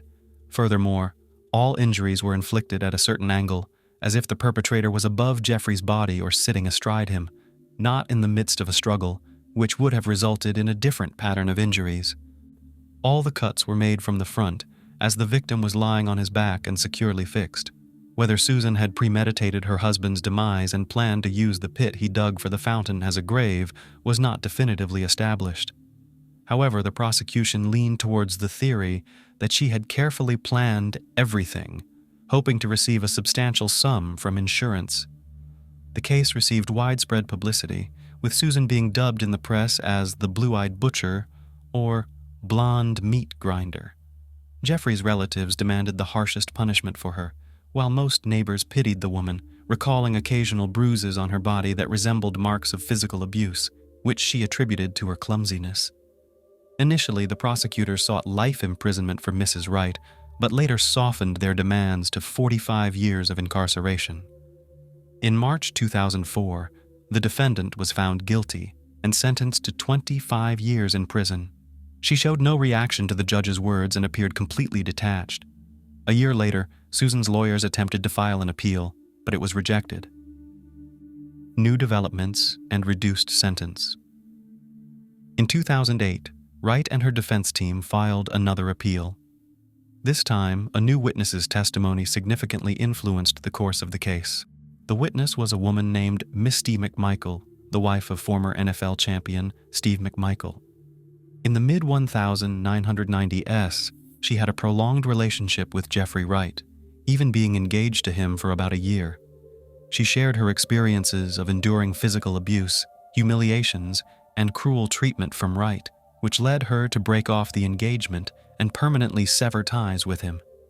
Considering these new circumstances and the witness's testimony, Susan's prison sentence was reduced to 20 years. In 2014, at the age of 38, she became eligible for parole for the first time, but was ultimately denied. She received a second denial in July 2017. Finally, in the winter of 2020, after spending 16 years in prison, the blonde meat grinder was released. She was 44 years old at the time of her release. Waiting for her outside the prison walls were reporters and photographers, at the sight of whom she burst into tears and pleaded to be left alone. It's worth noting that Mrs. Wright's trial received extensive media coverage and was even broadcast on the national American television network Court TV. This story later became the basis for an episode of the popular documentary TV show 48 Hours Mystery, as well as an episode of The Secret Lives of Stepford Wives titled Deadly Love, which aired in 2014. In 2012, the feature film Blue-Eyed Butcher was released, starring actress Sarah Paxton as Susan Wright. Additionally, in 2014, Canadian documentary filmmaker Chloe Balland released a 17-minute short film titled The Wheel of Fortune, inspired by the trial of the Jeffrey Wright case. A broken vase can never be mended, goes the famous saying, symbolizing irreversible harm or betrayal. A fragile vessel may be pieced back together, yet its cracks linger, forever altering its appearance and utility. This analogy hits close to home for survivors of intimate exploitation. Historically, our society has often tried to diminish the pain of such experiences to avoid causing discomfort to others. However, our culture and legal systems have evolved. Individuals who have suffered these indignities are now sharing their stories and receiving the support they need, propelled by dire incidents that could not be ignored. Among these is the tragic story of Antonia Barra from Chile, around which the entire national community rallied to ensure justice was served against her aggressor. The loss of the young woman became known on the evening of October 13th, 2019. Her family could never have envisioned how that day would conclude. Her sister Carla, visiting their parents' home, went upstairs to say hello to Antonia, expecting a casual chat. However, finding her seemingly asleep, Carla chose not to disturb her and headed to the door. Before she could leave, she heard Antonia ask about their mother and request the light be turned off. After telling Carla she loved her, Antonia turned away. Maybe she's just tired or not in the mood, thought Carla. Little did she know, Antonia was grappling with harrowing thoughts that left her feeling there was only one way out from her profound distress. By 7 that evening, their mother, not hearing any response from Antonia's room, entered to find a harrowing scene. Her daughter was motionless, suspended above the floor. Marcella rushed to her, finding no signs of life. Overwhelmed by shock, she sought assistance from neighbors. The family friends helped take down the body and called for emergency services. Shortly afterward, Alejandro Barra addressed the media, vowing to uncover the root causes of his daughter's desperate act and to seek justice. Known for her vivacity and intelligence, it was clear that something significant had profoundly impacted Antonia. The autopsy confirmed self-strangulation as the cause of death. The case required immediate action. Not waiting for official inquiries, the parents initiated their own investigation. Private detectives meticulously pieced together the last days of Antonia's life, identifying the individual who had driven her to despair. Promptly, Alejandro and Marcella reported Martin Perdenas to the police, suspecting him of exploitation. There was little known about him. He was born and lived in Temuco, Chile, the same city as Antonia. He came from a large family, parents, a sister, and a brother. The dynamics within his family are unclear, as there is scant information available online, which is justified later. Undoubtedly, in his early youth, a young woman named Daniela Alvarez bore his child. Nonetheless, the relationship between the two did not last long. After the birth, the couple parted ways. Detectives discovered that between 2015 and 2017, Antonia and Martin communicated via a social network. At that time, Antonia was a teenager. They exchanged messages and commented on each other's photos, though their interactions were confined to the digital realm. However, they eventually met in person, which unfortunately led to a tragic outcome. Antonia was born in the late 1980s into a strong and close-knit family. The Barra family home was large and spacious, suited to a family of their size. Loving parents Alejandro and Marcella raised 5 children, 4 daughters and 1 son. It was a household where care and attention were plentiful. The children were kind and well-behaved, causing no significant trouble. However, Antonia stood out among her siblings. She was unusually perceptive, responsible, and ambitious from a young age, which made her a particular source of pride for her parents. She excelled in school, got along well with her teachers, and had plans for her future. Antonia dreamed of traveling and leading a fulfilling life. After graduating high school, she got into her university of choice and began studying a highly sought-after major. As a freshman, she immersed herself in mastering the basics of her future profession and actively participated in academic and social activities, making new friends. Her friends shared her interests and aspirations. Antonia formed an especially close bond with Consuela Uribe, who was studying at the law school. The friends would often go out, shop, and attend parties together. They became very close. Thus, when Antonia broke up with her boyfriend Rodrigo, Consuela suggested she distract herself from the heartbreak. Antonia was struggling with the breakup, so she embraced her friend's idea. She wanted to clear her mind and temporarily forget the past. The friends planned a trip for Chile's Independence Day on September 18th. Their destination was the tourist town of Pucón. By sheer coincidence, it was there that Martin and Antonia's paths crossed again. Martin was planning to attend an electronic music festival. The event was to be held at a local club called Black Room, where a DJ friend of his was performing. On September 17th, around 6:30 p.m., Uribe and Barra set off for Pucón with 3 other friends, one of whom was Consuela's boyfriend. The journey went smoothly, and upon arrival, the young people stayed in different accommodations. The girls stayed in a summer house owned by the Urad family. After 8 p.m., the friends began preparing for a party at the popular venue, Black Room. The night promised a sea of unforgettable emotions. Before leaving, Antonia exchanged messages with her father, who asked her to be careful and cautious around strangers. In response, she reassured her father, writing that prudence was her foremost trait. Law enforcement officials repeatedly interviewed Martin Perdenas, but he denied any wrongdoing regarding Antonia. He claimed their intimacy was consensual and vehemently denied any involvement in her tragic end. However, detectives had their own perspective and evidence regarding the matter.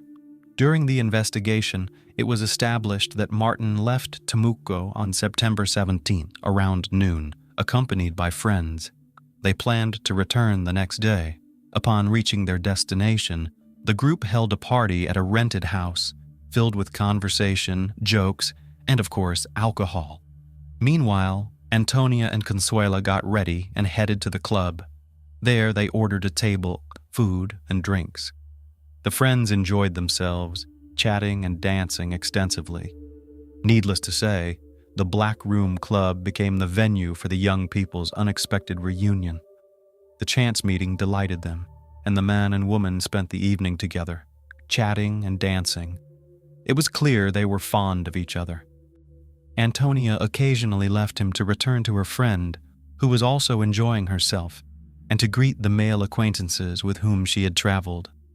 Moving from one bar to another, she didn't realize how carried away she got with the alcohol, likely due to the long drive and an empty stomach, something she usually did not allow herself to do. Around 6:45 a.m., Consuela found her friend pleasantly chatting with a mutual acquaintance, Emilio. At that point, she told Antonia it was time to leave. Antonia refused, feeling good and wanting to continue the evening. Her friend advised her to stop drinking and reconsider her decision, but Antonia was adamant and chose to stay at the club while Consuela left. This turned out to be a regrettable decision for Antonia. Emilio became an unwitting witness to the events that unfolded afterwards, which he detailed during the investigation and in court. He noted that Martin approached Antonia and started a conversation with her. He then took her by the hand and led her towards the exit. Emilio remarked that Antonia acted oddly, unsure whether she was engaging in the conversation or just confused due to the alcohol.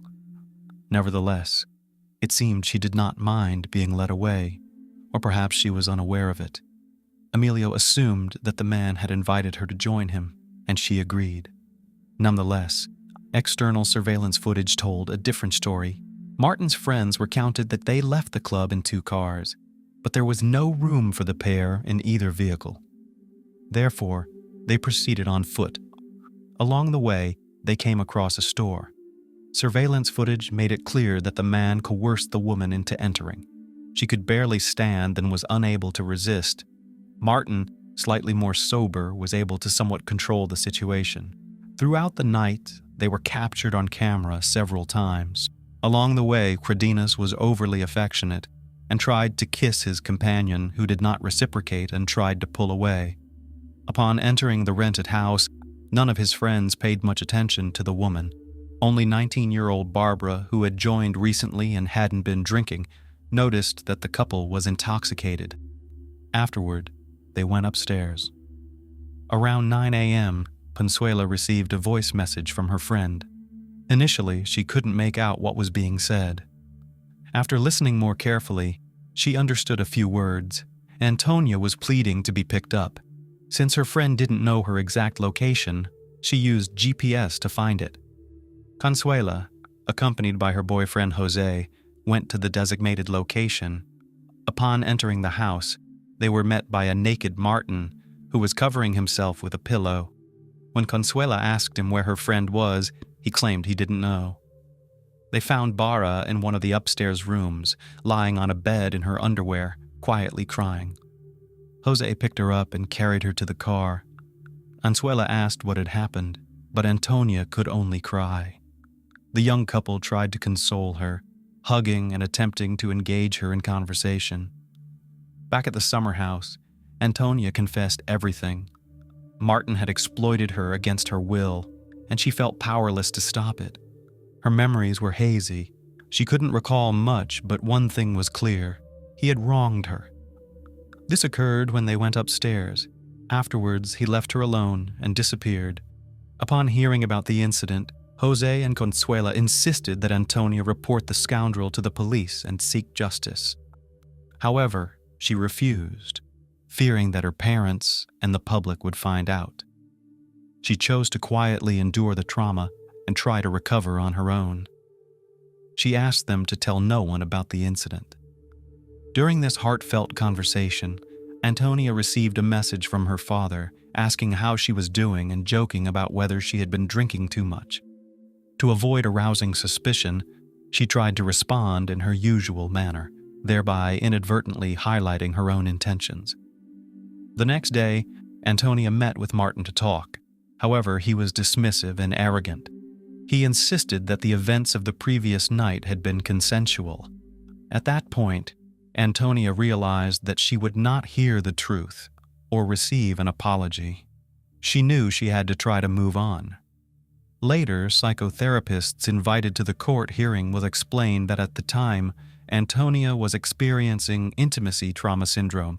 It's characterized by disruptions in physical, emotional, cognitive, and interpersonal behavior. This condition can appear immediately following the incident or even months, and sometimes years later. The poor girl was suffering through an acute stage alone. She could not rid herself of distressing sensations, distraction, anxiety, confusion, alternating with hysterics and crying.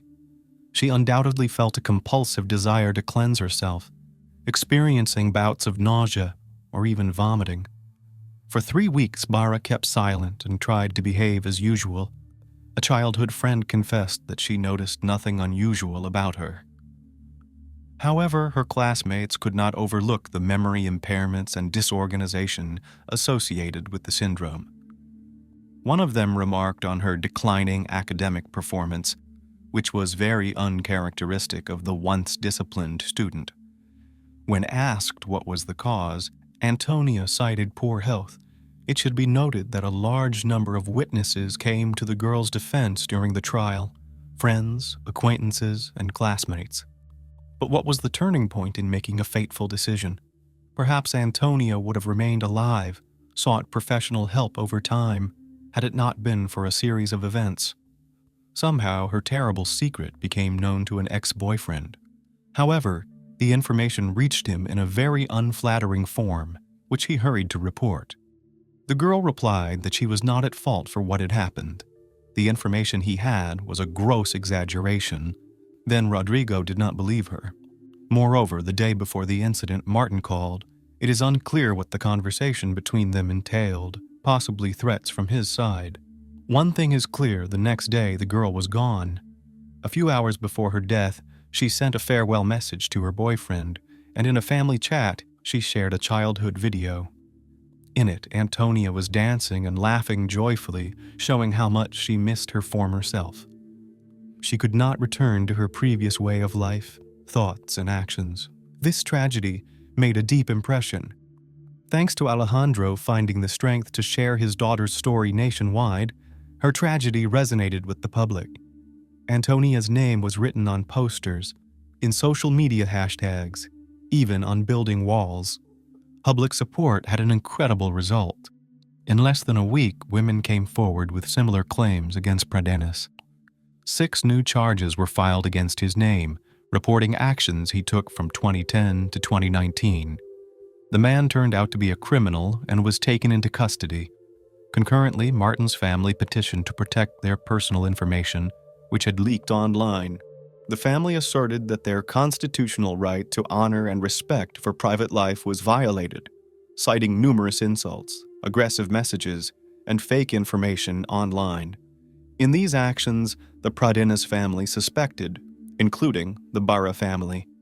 On June 12, 2020, the Temuco court granted their request. The judge required Antonia's relatives to refrain from disclosing information about the assailant's family through social media and from making compromising publications. This decision sparked outrage. Chileans were extremely upset, believing that it protected Martin. On July 21st, the Barra family filed an appeal with the Supreme Court, but it was rejected. Later that month, the suspect's lawyer submitted a petition for protective measures concerning his client. In the same month, he was officially charged with several attacks.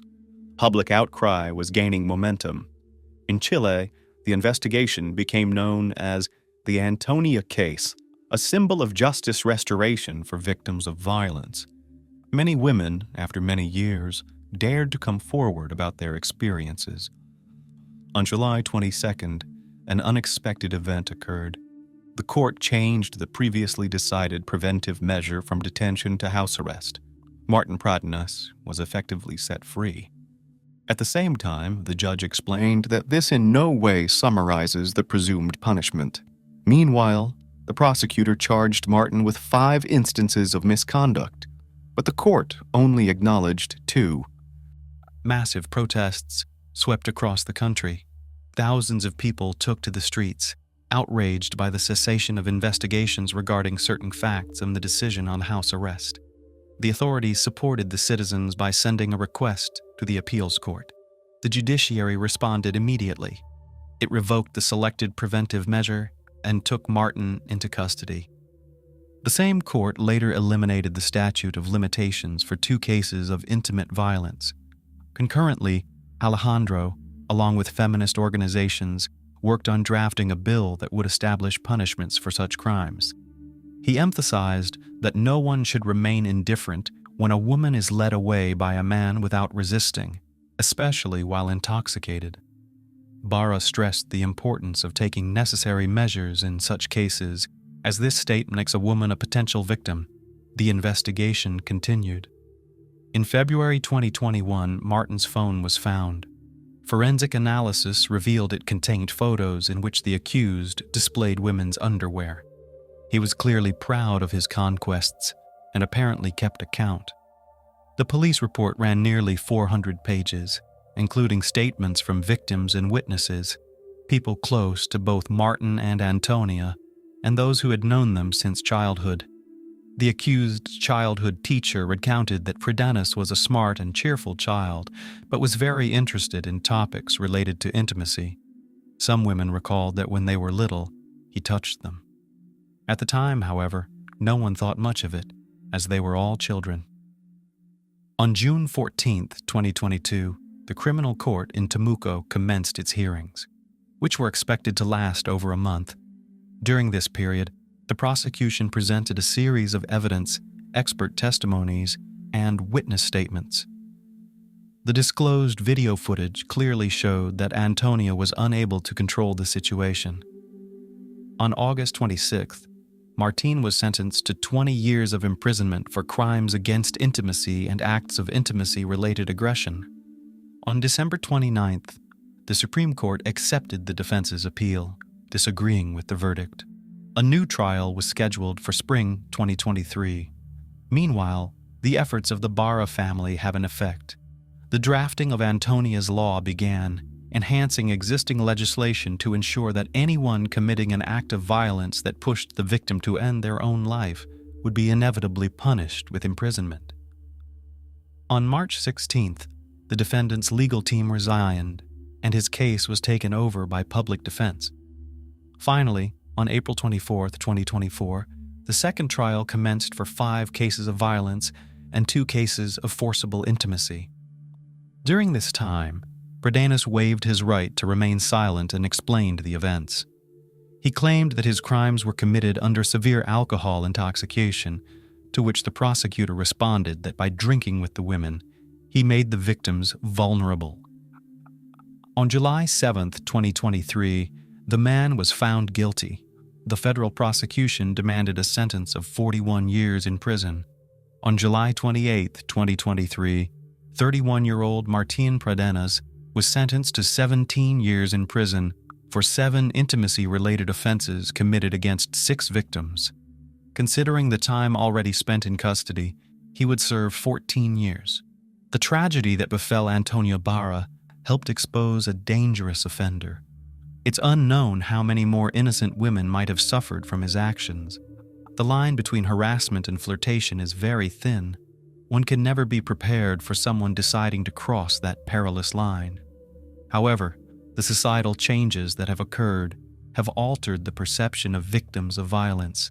Now everyone understands the risks of uncontrolled desires and the inability to control oneself.